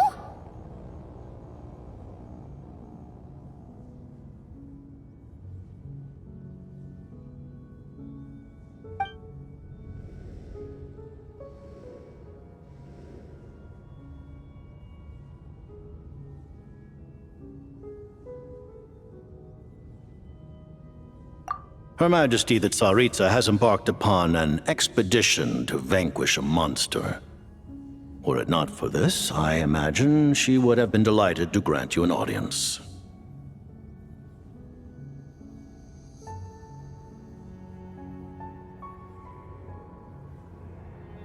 Seems like the powers that be in Snezhnaya don't intend to hold my past conflicts with the Fatui against me.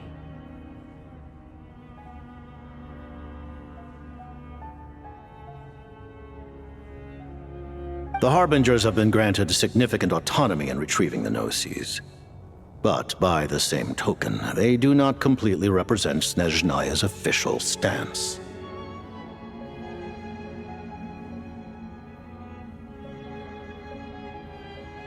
You read my mind. Speaking of the Gnosis, Paimon's been dying to ask this question since forever. Why exactly does the Tsaritsa want to collect them? Is it something to do with the fight against the heavenly principles? The Gnosis will undoubtedly serve as a key bargaining chip when she confronts the heavenly principles. Beyond that, you had best ask the Tsaritsa herself. I am not sure if this information is mine to disclose.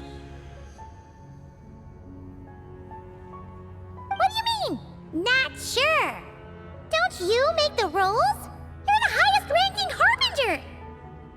Taking on the heavenly principles is something most people wouldn't even entertain in their wildest fantasies. Why is the Tsaritsa so fixated on this? What do you mean? Not sure. Don't you make the rules? You're the highest-ranking Harbinger! Ugh. Never mind. In Tevat today, civilization is nothing but an illusion. Something whose very existence can be negated at any moment. Our civilization may very well be destroyed in the struggle, but as things stand, the heavenly principles could choose to negate our existence on a passing whim. And we must not sit back and accept that fate.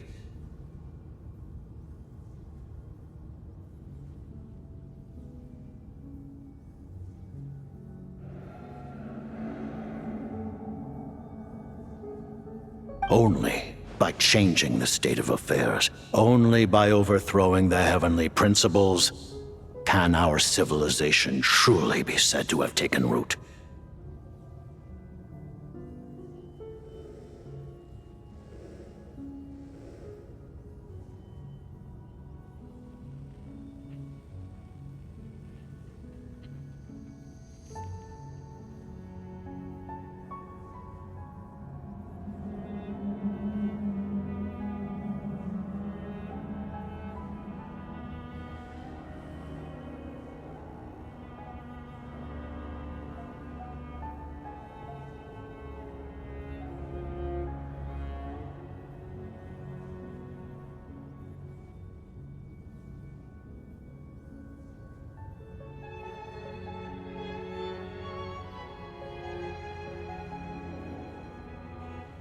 Otherwise, the fate of the people of Conria and Hyperborea is a cycle doomed to repeat itself.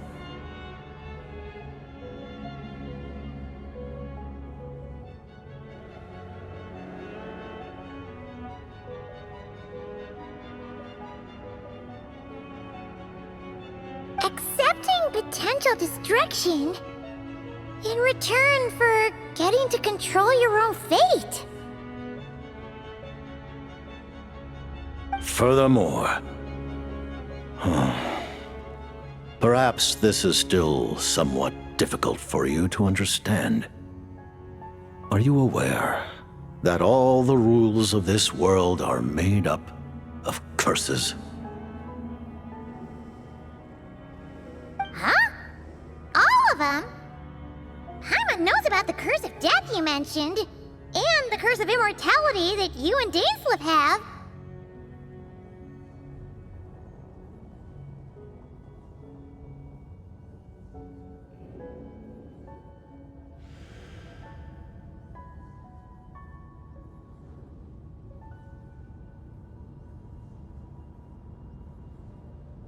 Then the birth of the Hilichurls, the rules of Natlan's Ode of Resurrection, those are curses too?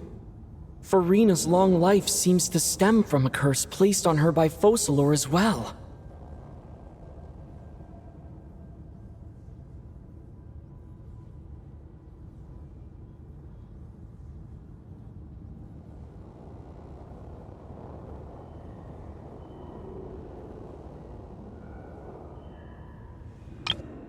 Then the birth of the Hilichurls, the rules of Natlan's Ode of Resurrection, those are curses too? Farina's long life seems to stem from a curse placed on her by Focalor as well.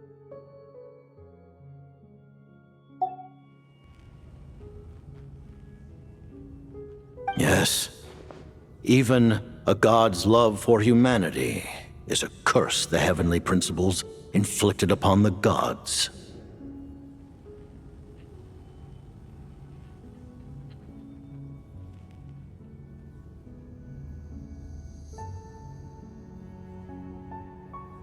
What? The Tsaritsa has always had ample reason to hate the heavenly principles.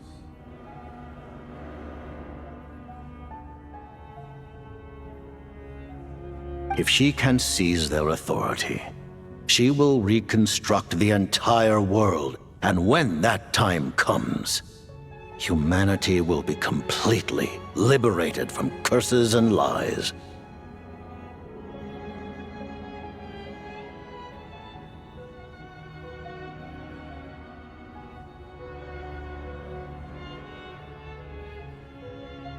Look forward to it. It will be a world beyond your imagination.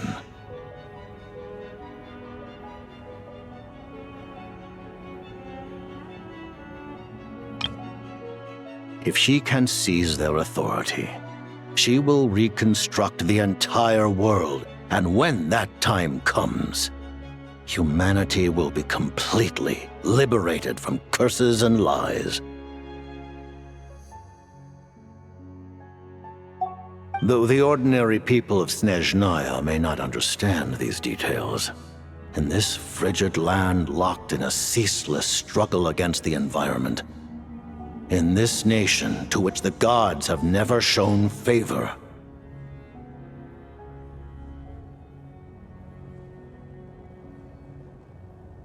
we all believe that standing in solidarity with the Tsaritsa in our shared struggle will surely usher in a new and better world.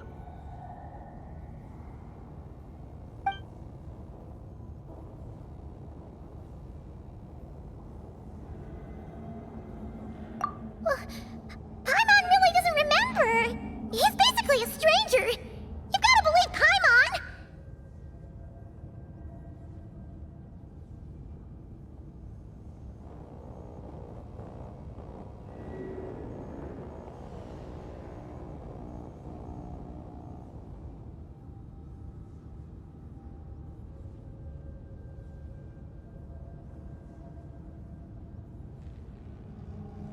Allow me to explain. The reason Paimon reacted to the anti-Celestia energy developed by the Armory Palace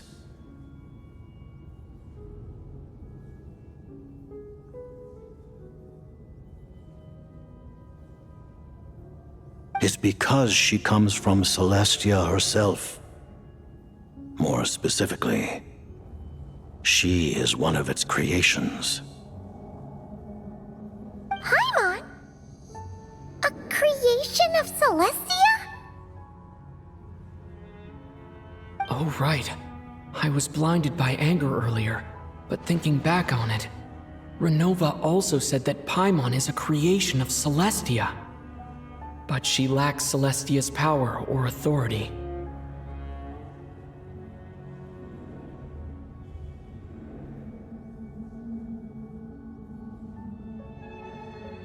As you know, the lunar fragments in Nodcry were pulled down from the sky using Fatui technology.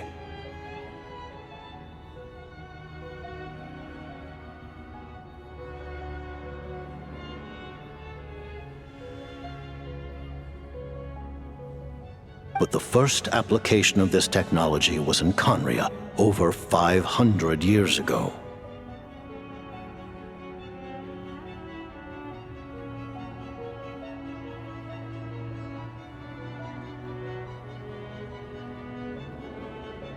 I used this technology upon the heavens, and the response I received was none other than Paimon descending from Celestia.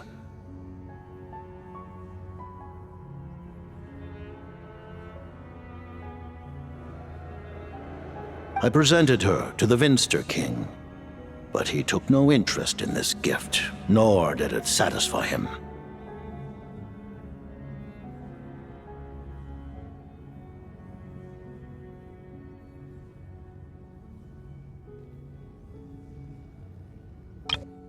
I presented her to the Vinster King, but he took no interest in this gift, nor did it satisfy him.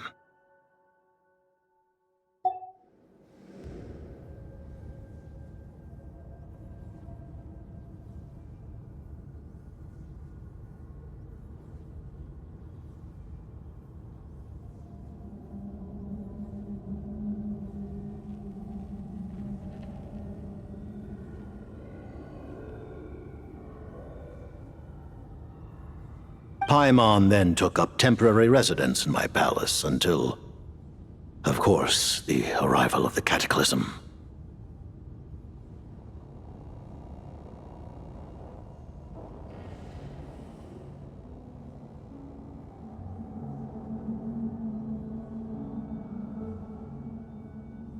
Wait, Paimon's a little confused.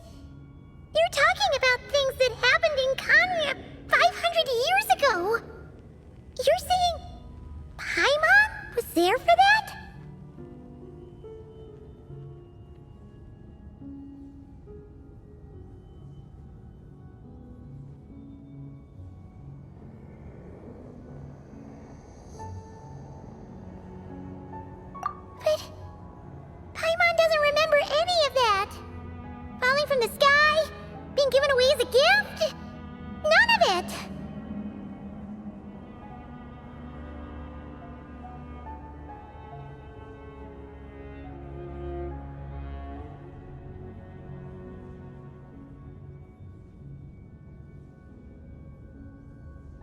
Having lived through the cataclysm, perhaps you too were burdened with some manner of curse.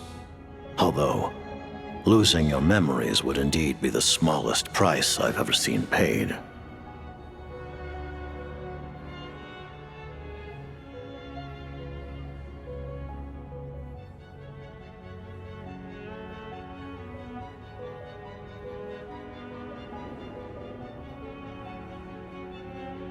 But it's not just her memory from Conria. Paimon doesn't even know how she spent the last 500 years. She only has memories from the past few years. No matter how hard she tries to remember.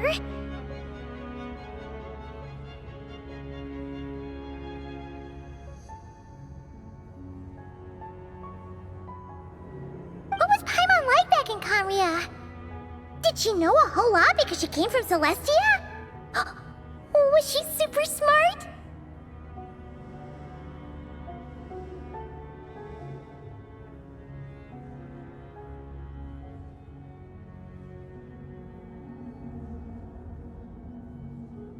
Unfortunately, when you arrived in Conria, your consciousness was like that of a newborn infant. None could say what kind of being you once were in Celestia.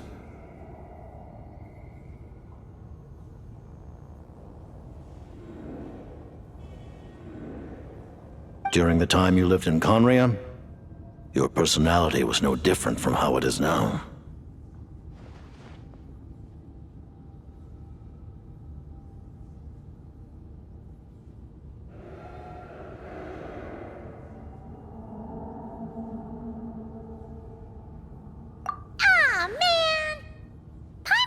To get her memories back and become super smart is ruined before it could even start.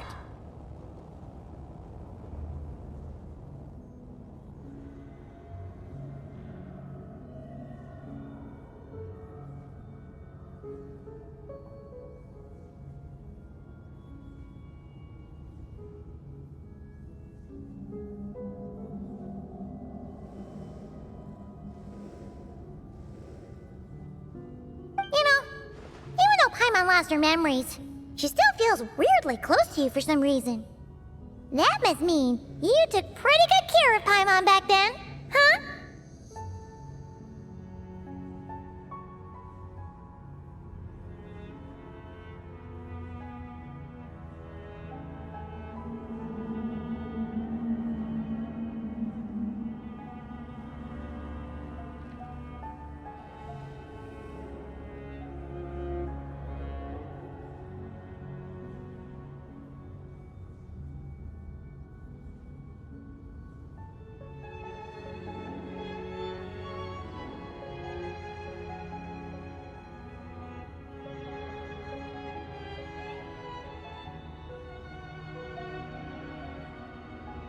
On the contrary, I completely ignored your existence. I was entirely focused on my struggle against corrupted Tyr the Wise.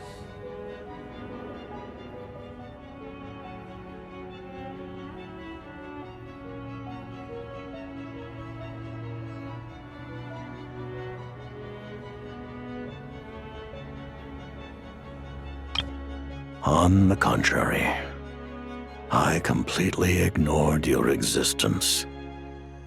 I was entirely focused on my struggle against corrupted Tyr the Wise.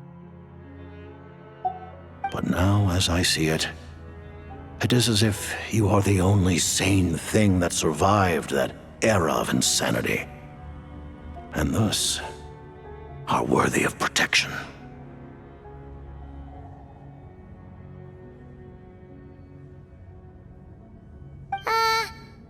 Noted. Man, Paimon's gotta stop projecting friendship on everyone she meets.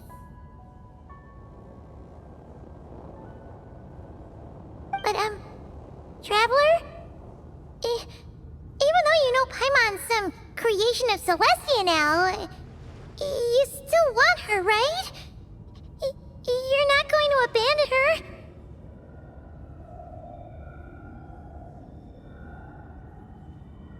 Oh, phew! That's a relief. Paimon's just learning about this, too. She's barely even processed it.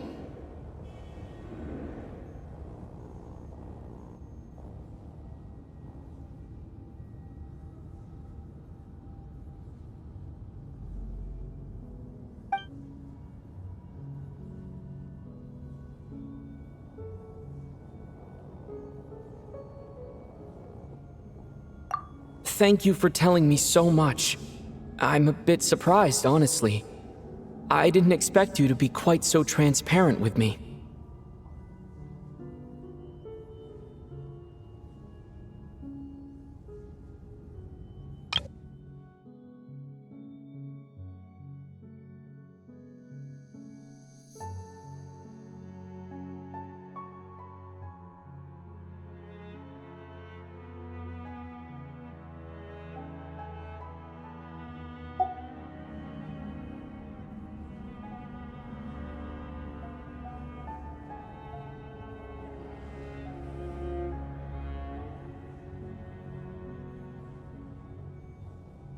Given the circumstances, the Fatui need not hide anything from our allies.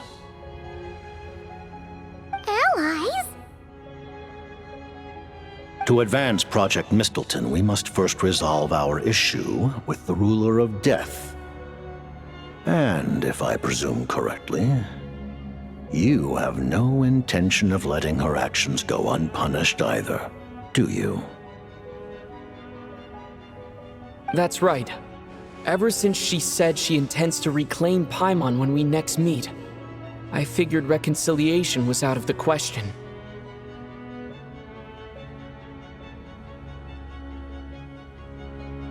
Against an opponent of this caliber, deliberating over our allegiances would waste time we do not have.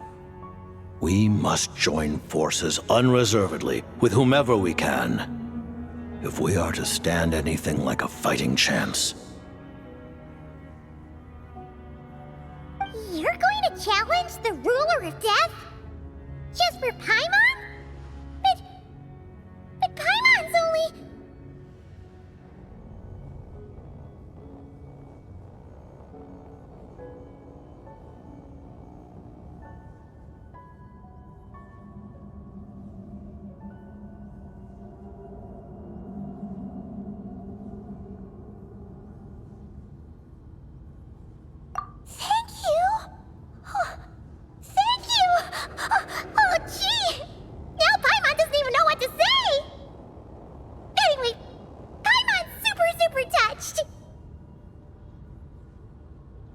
The Tsaritsa will return in triumph in short order, and the Fatui shall hold internal discussions regarding the enemy. The time for us to meet again will come very soon.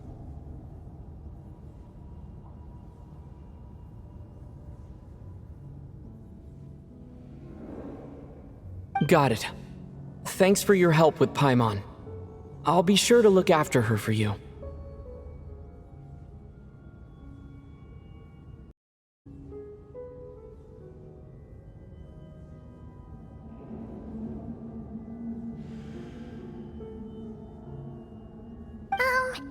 There was just one other thing.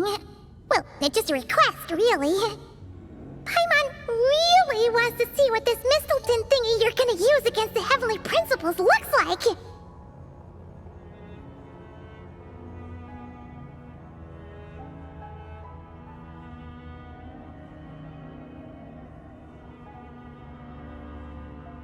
Of course, Paimon knows it's top secret and stuff, but she just had to ask.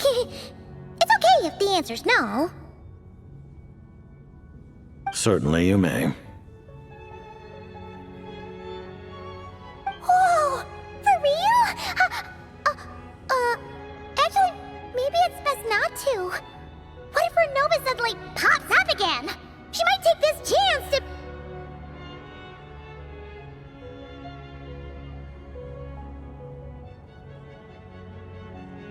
While the technology is not yet fully developed, it has nevertheless reached the stage where Celestia's creations are unable to damage it. In that regard, you may rest assured.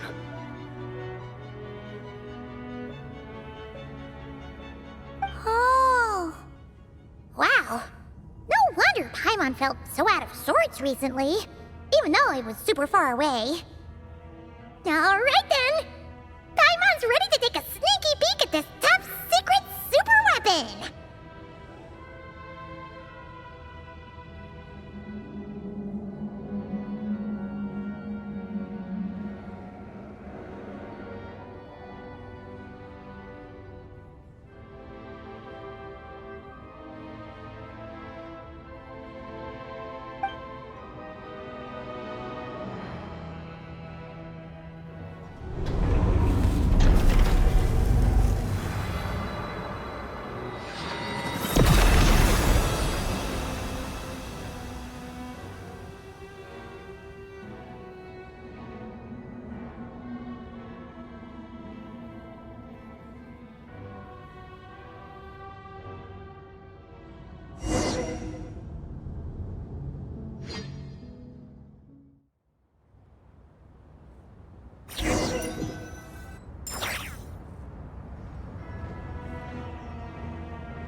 Paimon?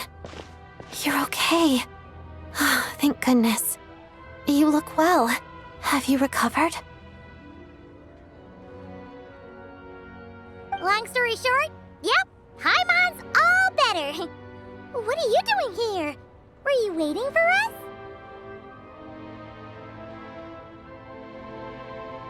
That's right.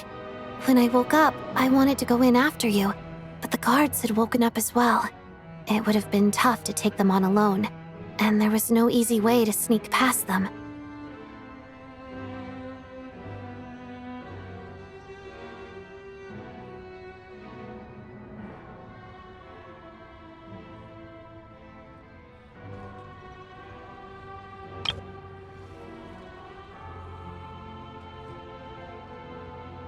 So, I returned the way I came and waited for you here.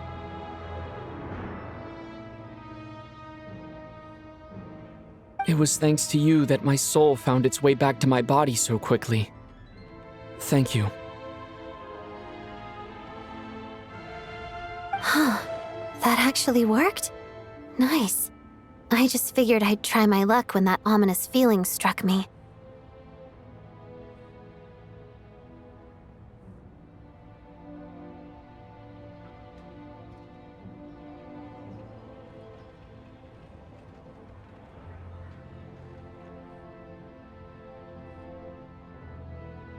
Really, you should be thanking this thing instead.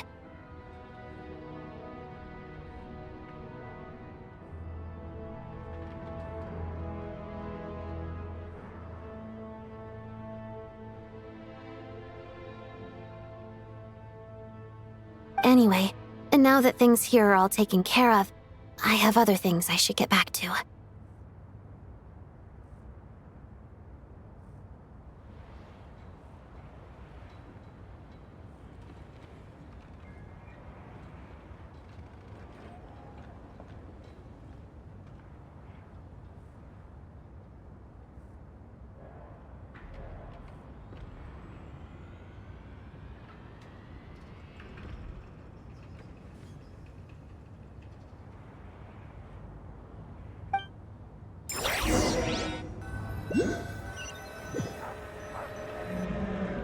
Ah, Director Chuganov, you're back.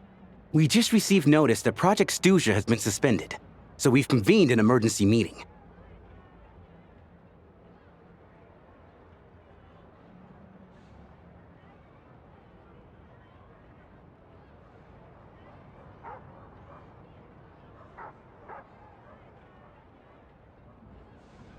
This is the preliminary plan.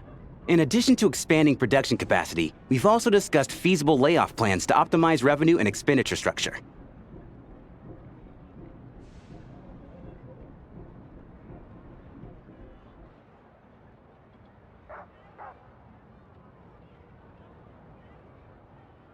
Our calculations indicate that the factory's profits will increase by at least 30%.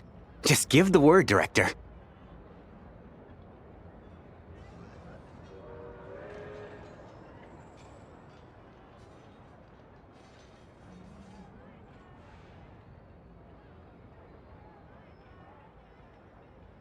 That won't be necessary. Leave the energy for those who need it. Whether they use it just to get by or to run a business, that's up to them.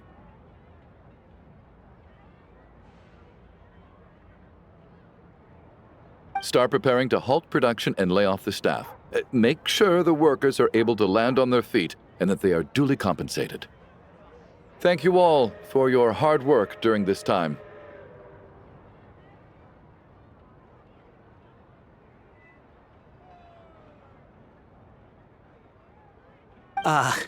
Am I hearing you right?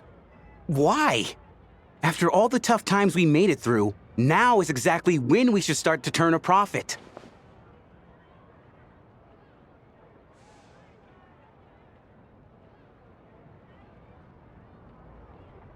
I just suddenly don't want to do this anymore.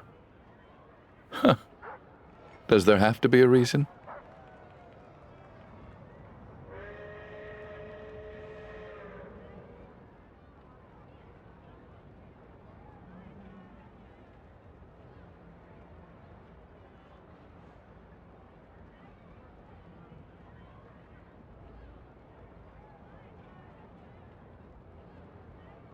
Iskra, it's time to rest.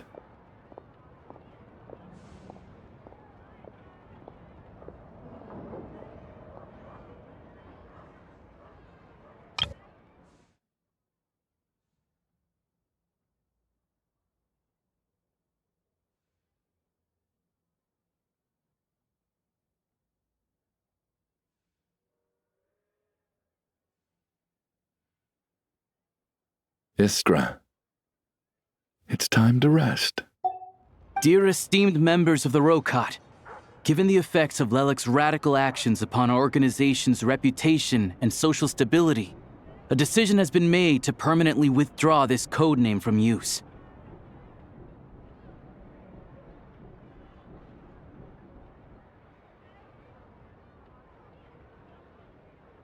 Considering that Lelek did what they did for the benefit of the people, the Rokat has nevertheless negotiated with the authorities, ultimately securing a waiver for all penalties due to them.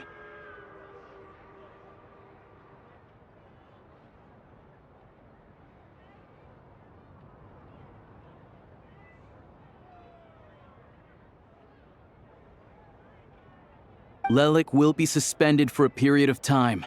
Depending on their future performance, they may be allowed to adopt a new codename and continue acting as part of the Rokat.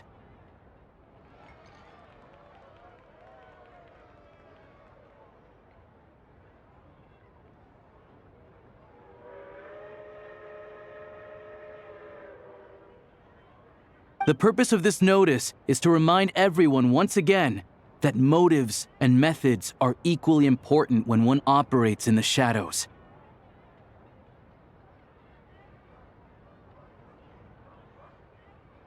Even with Project Stooge's suspension and our interim operational victory, we must guard against complacency and rashness and work to consolidate the progress we have made so far.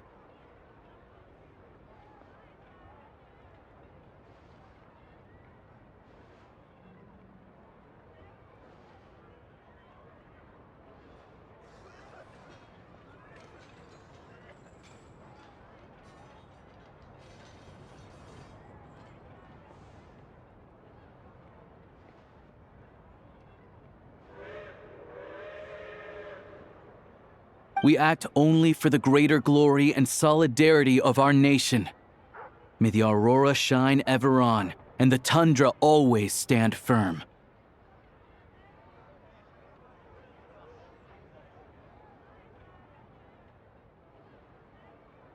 We act only for the greater glory and solidarity of our nation.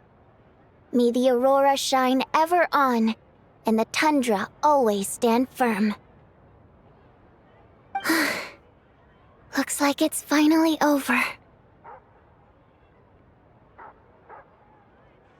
You mean for us? Just thinking out loud. I've never seen the Snezhna Grad Vecha so lively before.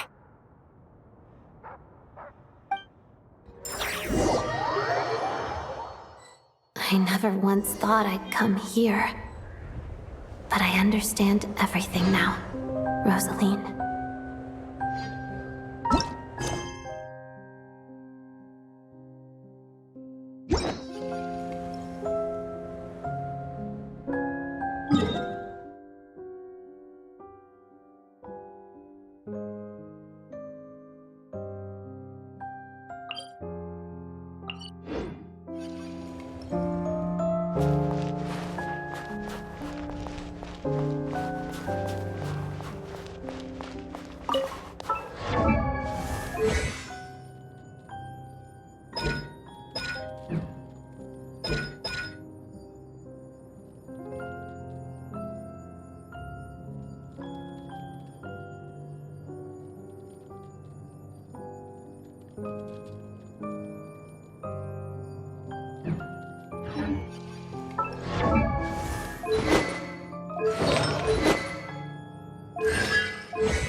never once thought I'd come here. But I understand everything now, Rosaline.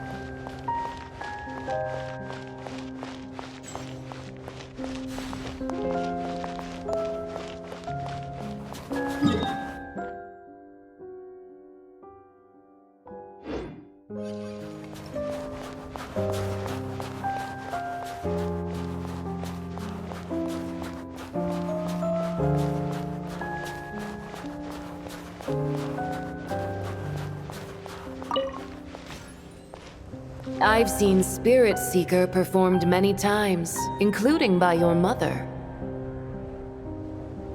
Why do you bring that up all of a sudden? Even though the choreography is always identical, every dancer finds a way to make it her own.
So you actually want to talk to me about ballet? I just think it would be a pity if the dance was lost to history. She didn't teach it to you, did she? That was an unusually subtle taunt for you.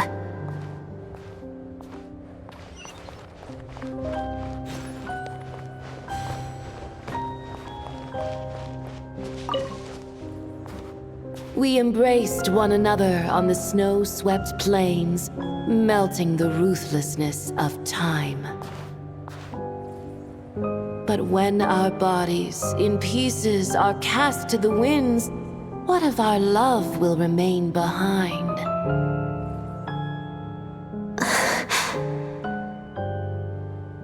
Don't tell me you can't sing. Shush.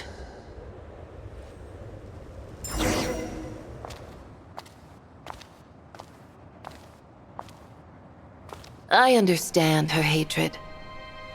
The Fatui robbed her of the life she should have had. I never opposed her dancing. Yet still I became an enemy of her ballet.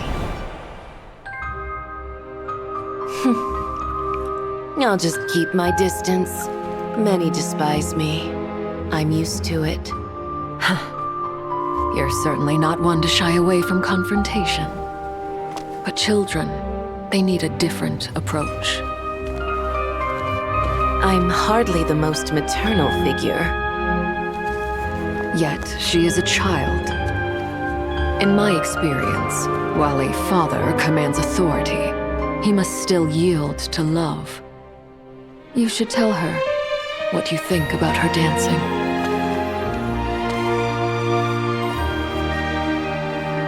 Odette will soon take the stage at the Koralyevsky Theater. This could be your chance. Geonosis secured. It went smoothly. I'll be there. Have them send me an invitation.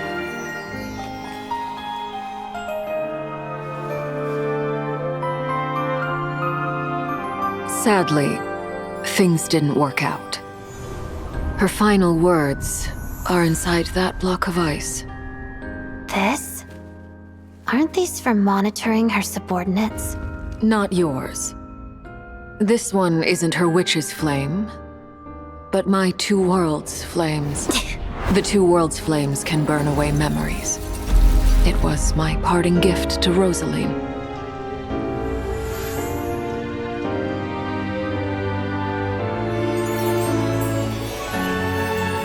If all goes to plan, she and I will both live to see that Tsaritsa succeed.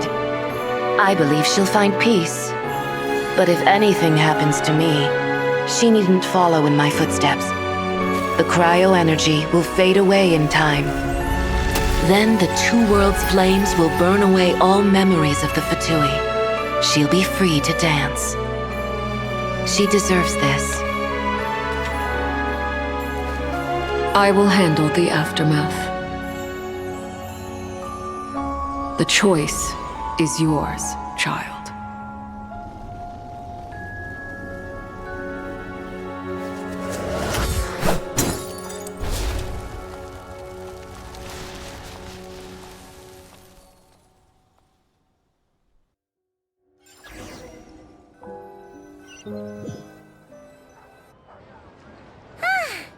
Fresh air at last! Paimon's head isn't spinning anymore, and the fever's all gone. Paimon's finally free to fly again!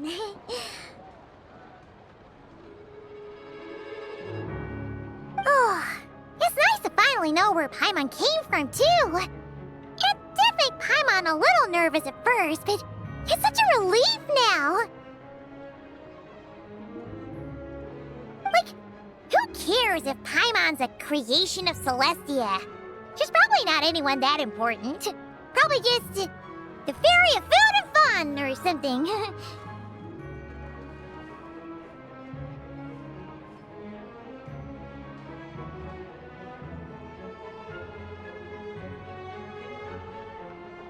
And like you said, this doesn't have to change anything between us. You're not gonna just... Hey! Hurry up! Why are you walking so slowly?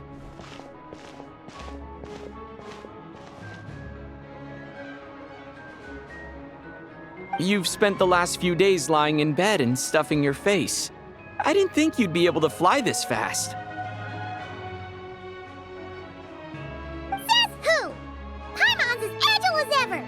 They don't call her White Floaty for nothing.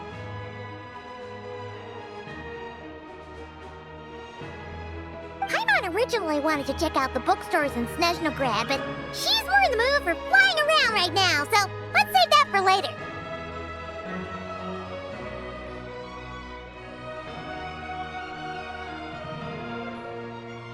Wait! They've got light novels from Yai Publishing House here, too! Huh? And this is Paimon's favorite mystery story from Fontaine! Wow! They got a sequel!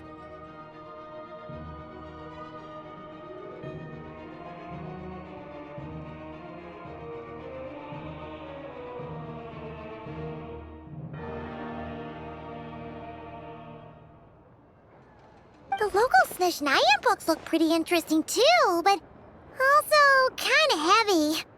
Not the easiest things to lug around.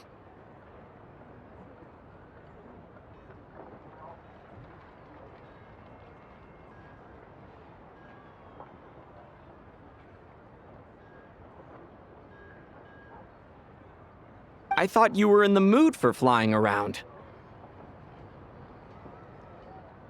Paimon can read while she flies. Hey! Look at these two dolls! Which do you like better?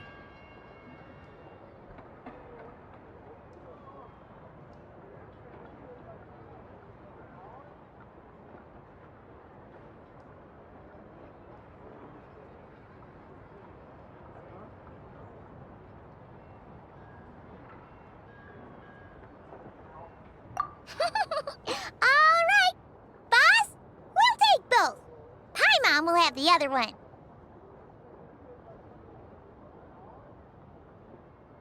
Oh, I thought we were only getting one. All right, fine. I'll pay.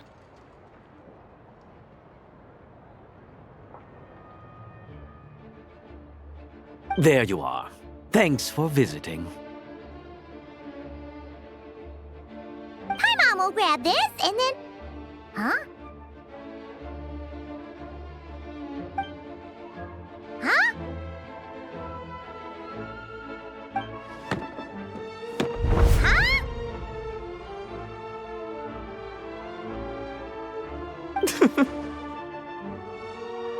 How many layers does this thing have? And what are you laughing at? Huh. You knew all along, didn't you? A whole bunch of people are gathered over by the plaza! Hey, look! That looks like Tartaglia! Hey, Tartaglia!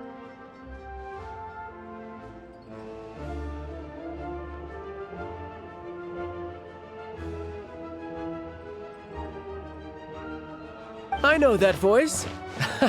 Of course. If it isn't Paimon and my old comrade. You're looking well, Paimon. All better? Yeah! The Jester knew I was wrong and fixed Paimon right up! Thanks for sending someone to keep Paimon safe, too. Oh, yeah, about that. That was kind of embarrassing. Who could have known that our director would go looking for you in person? So sorry for the misunderstanding.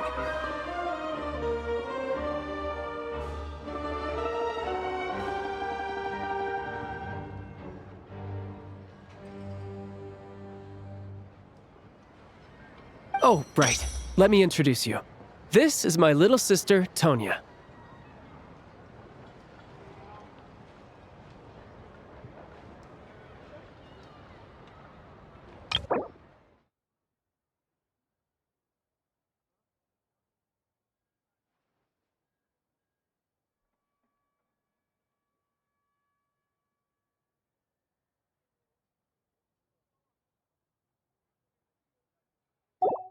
Hello, Tonya!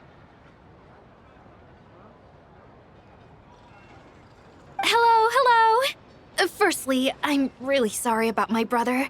Sounds like he's caused you no end of trouble.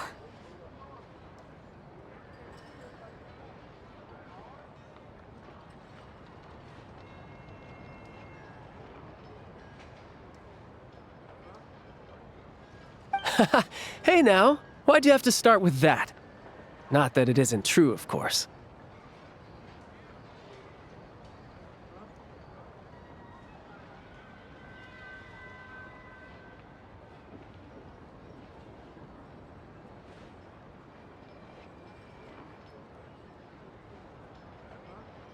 So she's the real Tonya. She said you two didn't manage to meet up at the theater. She waited ages for me, and when I didn't show, she got a little worried and went outside.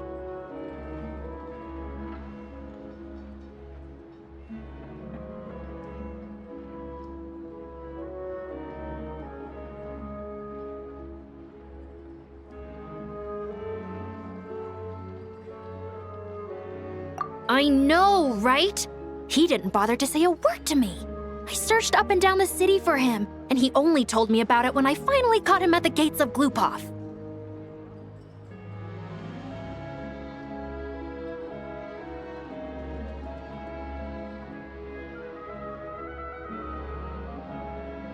I've been rushed off my feet lately, so I didn't get the chance to go home. I just figured the Traveler would fill you in when he got there.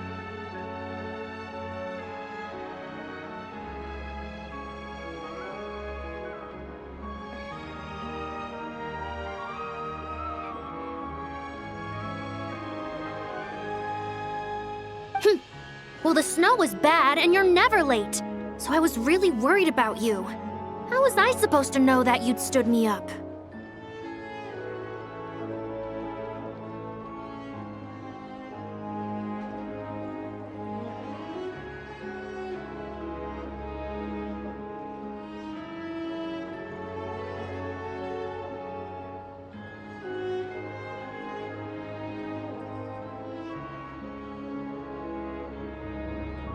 I'm sorry, Tonya. I really am. I'll make it up to you somehow. Just... please don't tell Mom and Dad.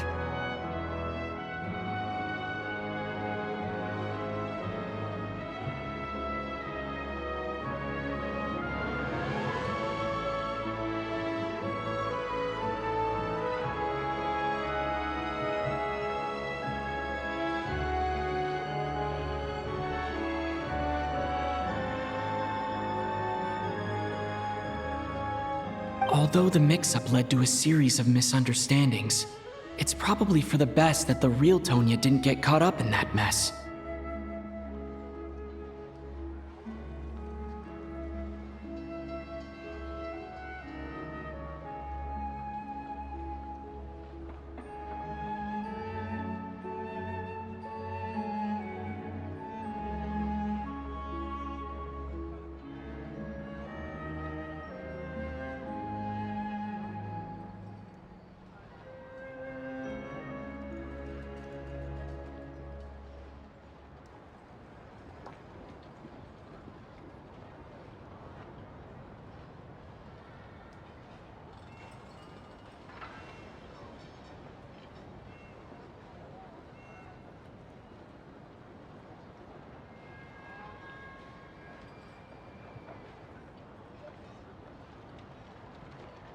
Besides, it's obvious that Tartaglia isn't usually one to break a promise.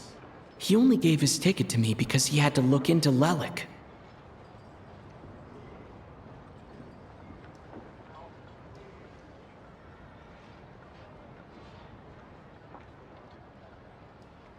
No, it's fine. It just meant I didn't get to see the show in the end. By the way, what did you think? You were one of the first people to see it, you know?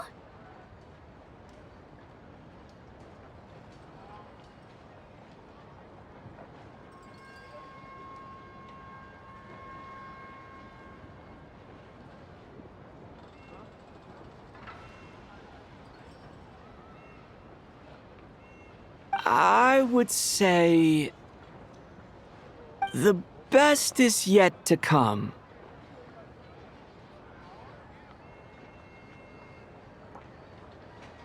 Huh? What kind of review is that? Hey, look!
up?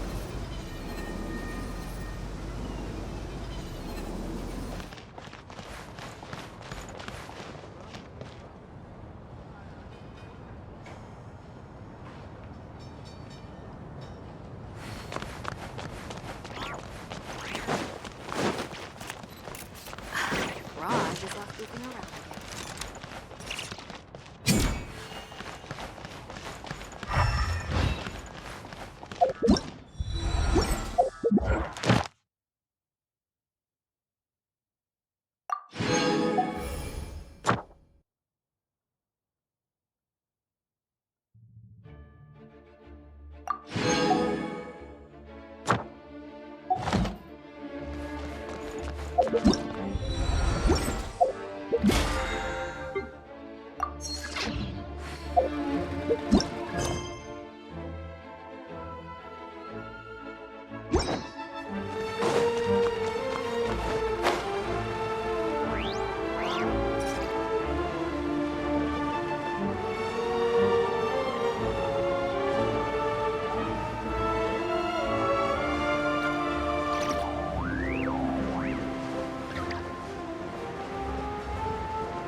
Ad Astra Abyssosque. Welcome to the Adventurers Guild headquarters. Thank you for completing today's commissions. Here is your reward.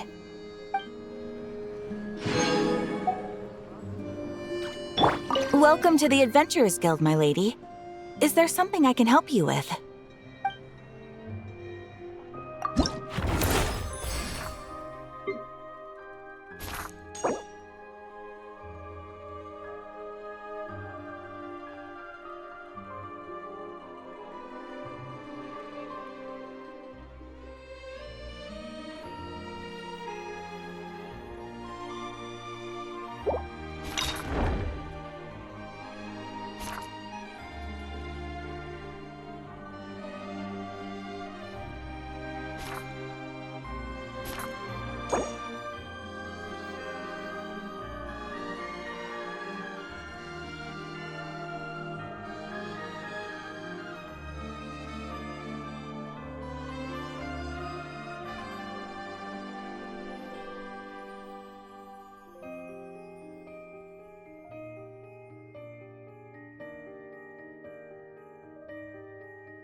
I understand her hatred. The Fatui robbed her of the life she should have had. I never opposed her dancing. Yet still I became an enemy of her ballet. I'll just keep my distance. Many despise me. I'm used to it.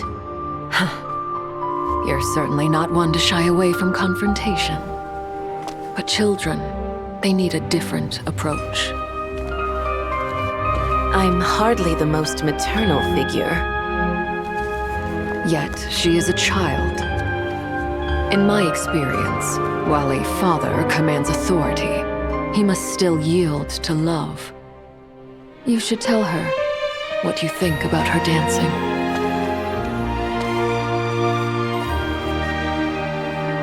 Odette will soon take the stage at the Korolyevsky Theater. This could be your chance. Geonosis secured. It went smoothly. I'll be there. Have them send me an invitation.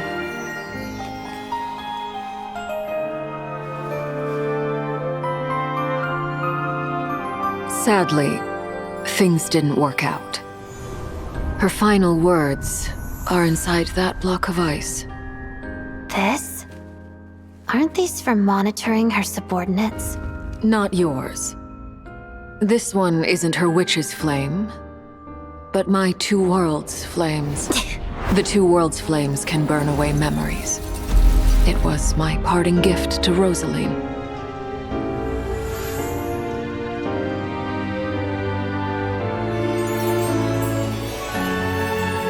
If all goes to plan, she and I will both live to see that Tsaritsa succeed. I believe she'll find peace. But if anything happens to me, she needn't follow in my footsteps. The cryo-energy will fade away in time. Then the two worlds' flames will burn away all memories of the Fatui. She'll be free to dance. She deserves this. I will handle the aftermath. The choice is yours, child.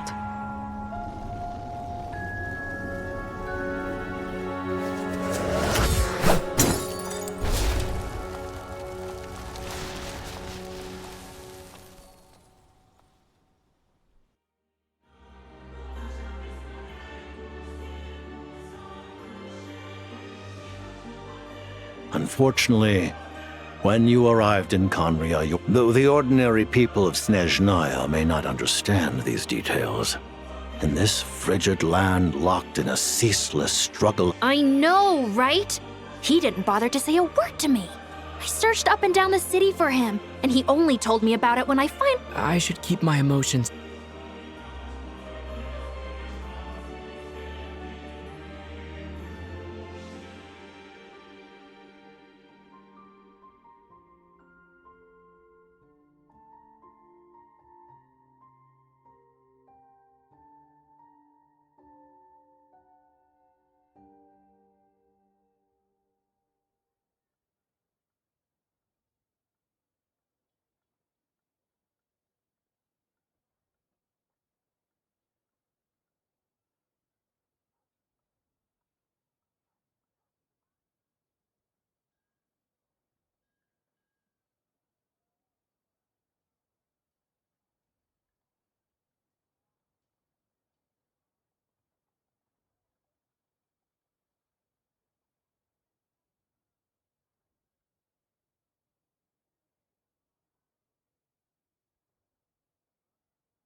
That thing is coming with me.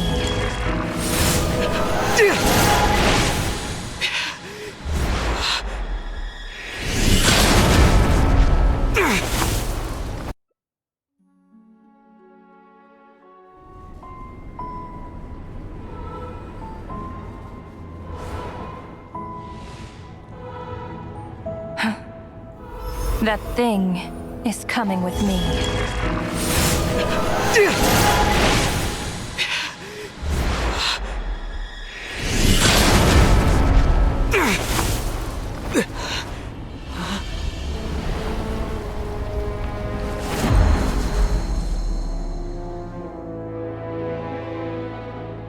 awoke sooner than I thought.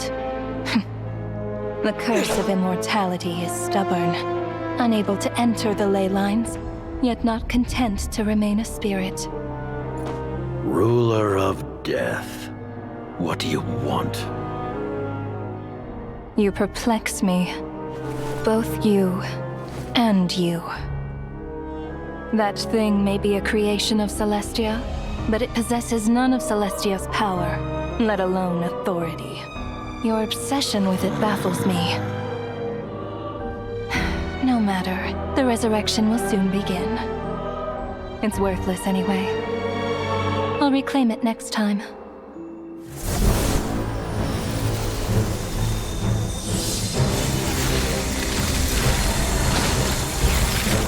Hey, who says there'll be a next time?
I like music.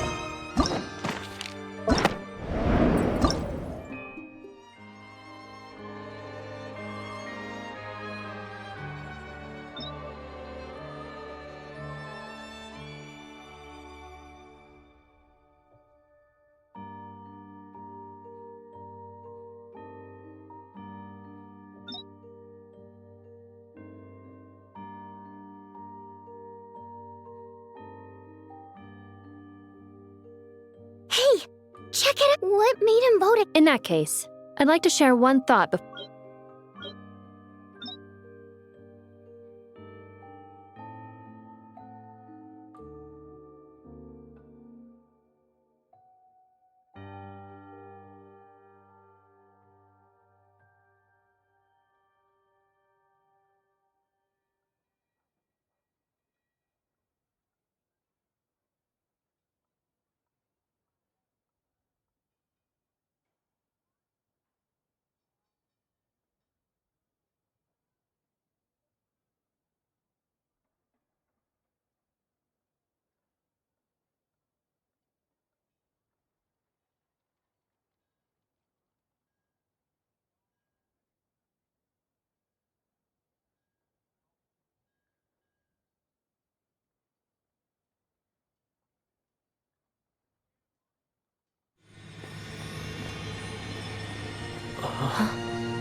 What is that? I don't know. It's back? Guess it has family.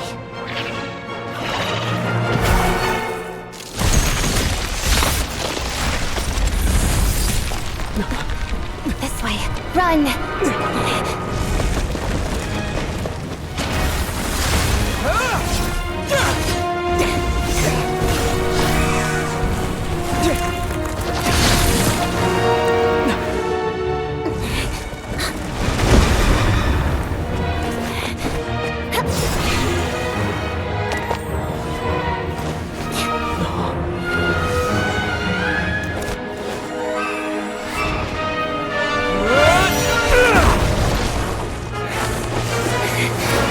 Thanks.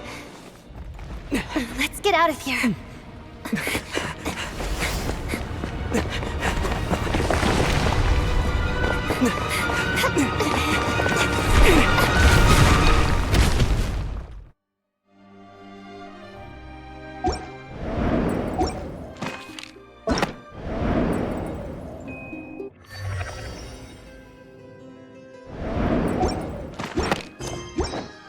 In fact, I've taught myself to play many different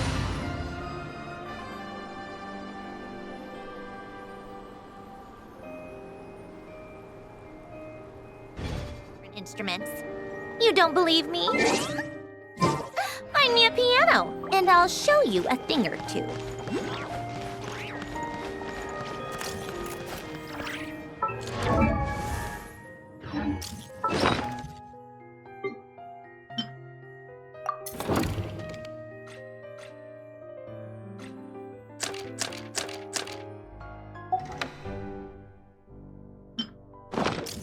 Called back to the Zeppel-Yarny Palace again? Ugh, seriously. What's the point in all these endless meetings?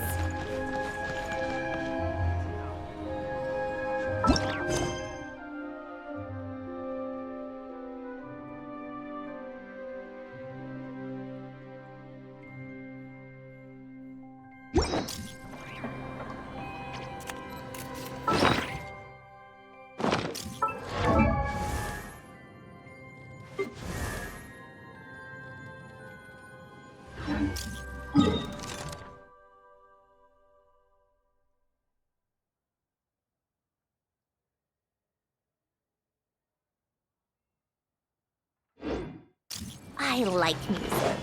In fact, I've taught myself to play many different instruments.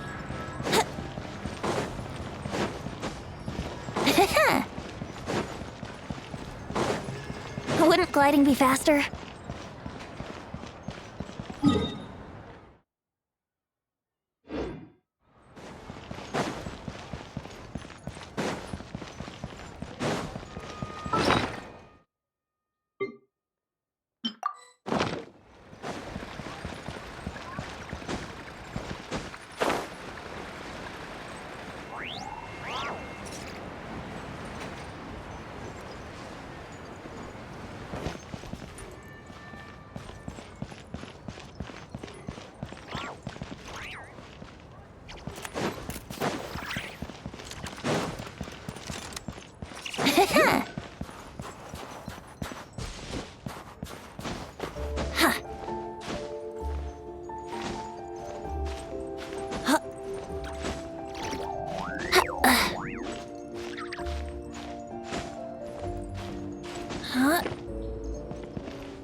Let's wait till the snow gets heavier and have a snowball fight!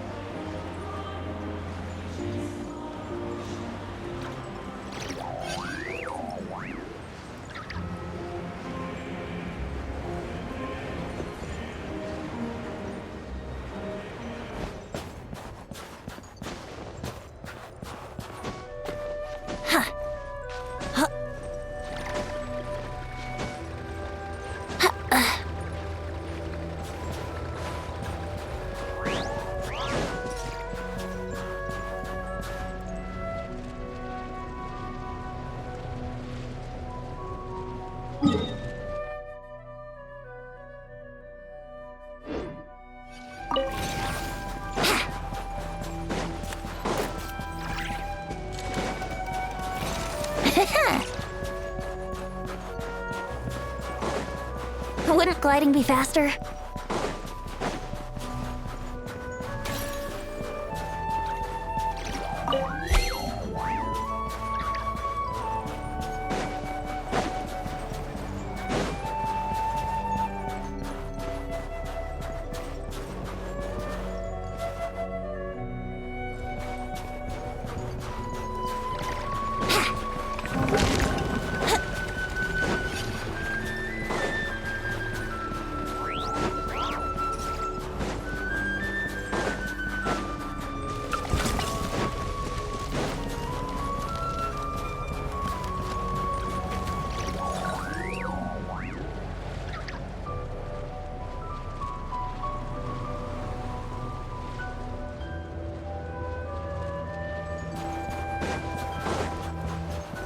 Wouldn't gliding be faster?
keep this close.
Brace yourselves!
No way!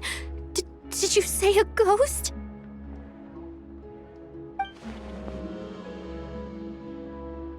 It's true, I swear. Everyone's talking about it. The moment it strikes midnight, eerie music echoes from the theater. Someone even saw the ghost shadow dancing on the wall.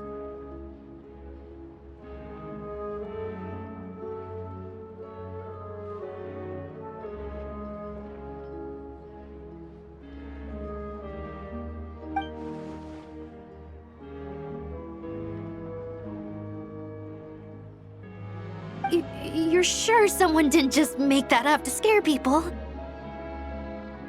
Yes, I heard it last night. The sound was so eerie. I don't even know how to describe it.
What was that?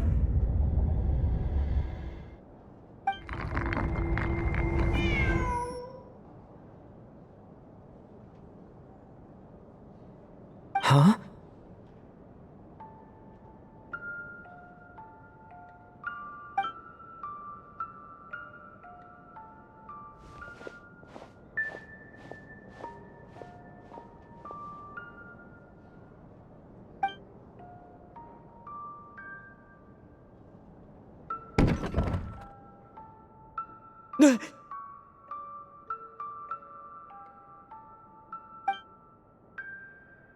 Who's there?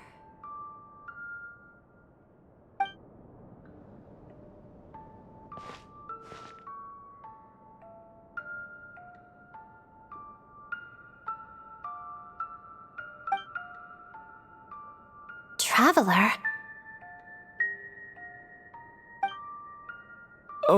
Oh, Dad? Yes? What were you expecting? A ghost?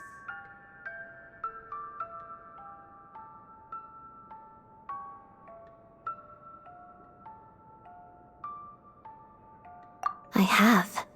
The eerie music and the dancing ghost.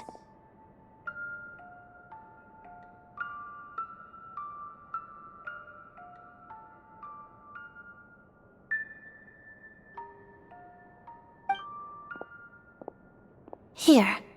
This is the true form of said ghost.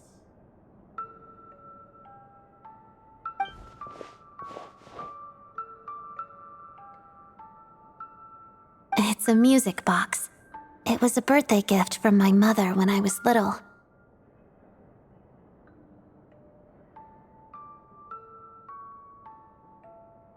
It used to play beautiful melodies, but its internal mechanisms have deteriorated over time.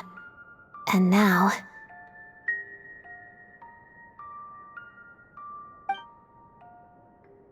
It sounds terrible, doesn't it?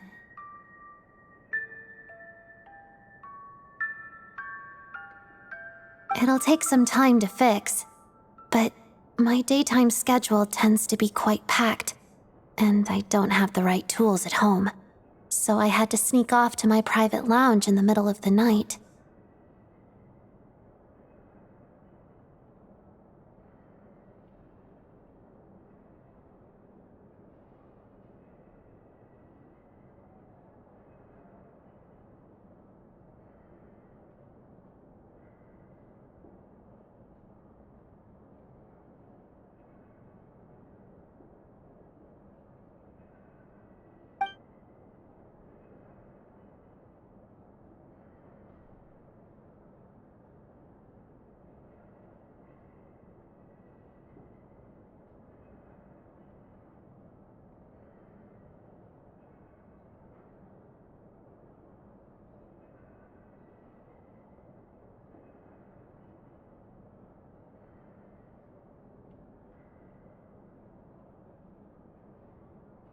Yes, this area belongs to me. Doesn't it look the part?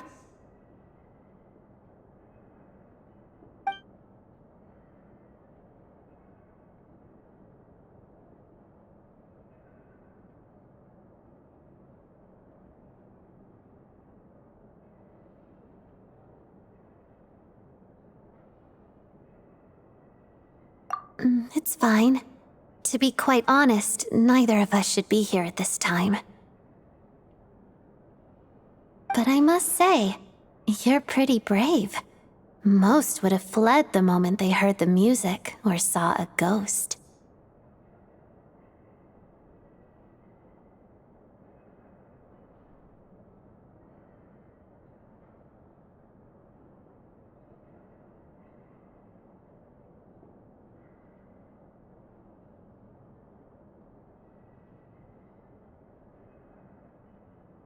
Always eager to help. That's what they say about you. I guess they were right.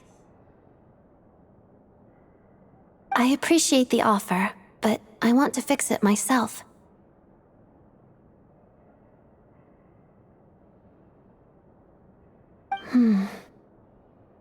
But if you could help me collect some relevant materials and keep it a secret from me, I'd really appreciate that.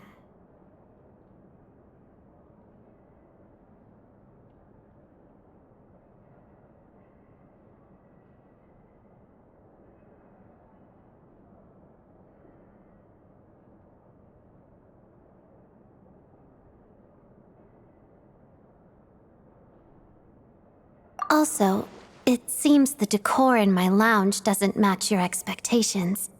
If you want to redecorate it to your liking, you're most welcome.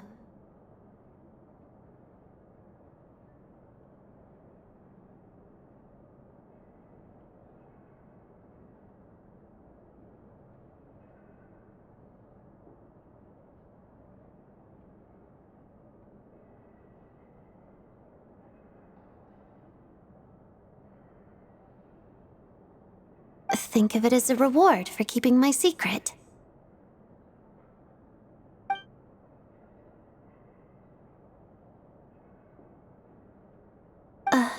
Did you not want one? Vodyanitsa said fans would do anything for a peek behind the scenes.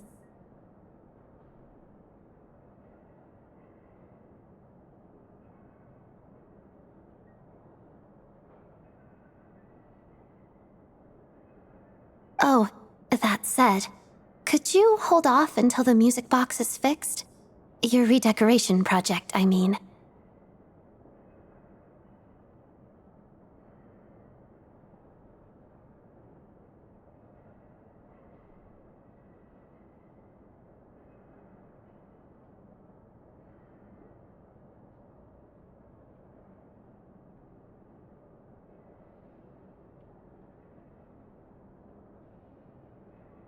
It scares people away, makes it much more peaceful around here.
Here we go!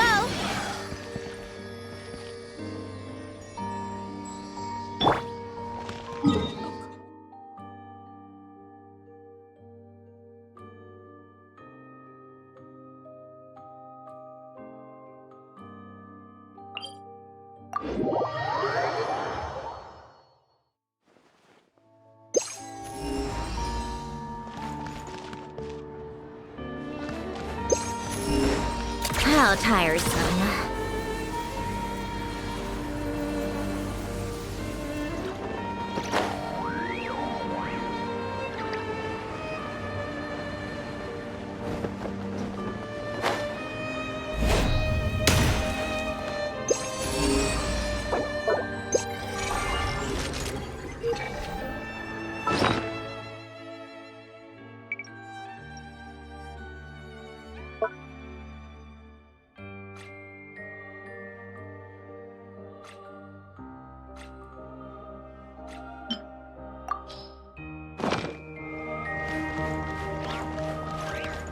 Take a break.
How tiresome. Pick up the pace.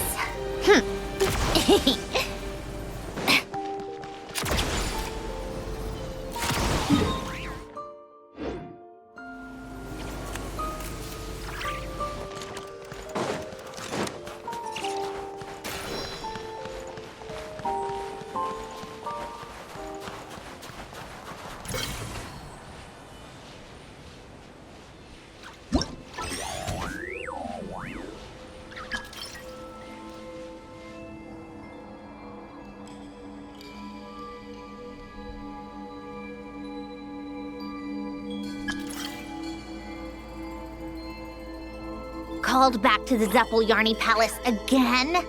Ugh, seriously. What's the point in all these endless meetings?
I like music. In fact, I've taught myself to play.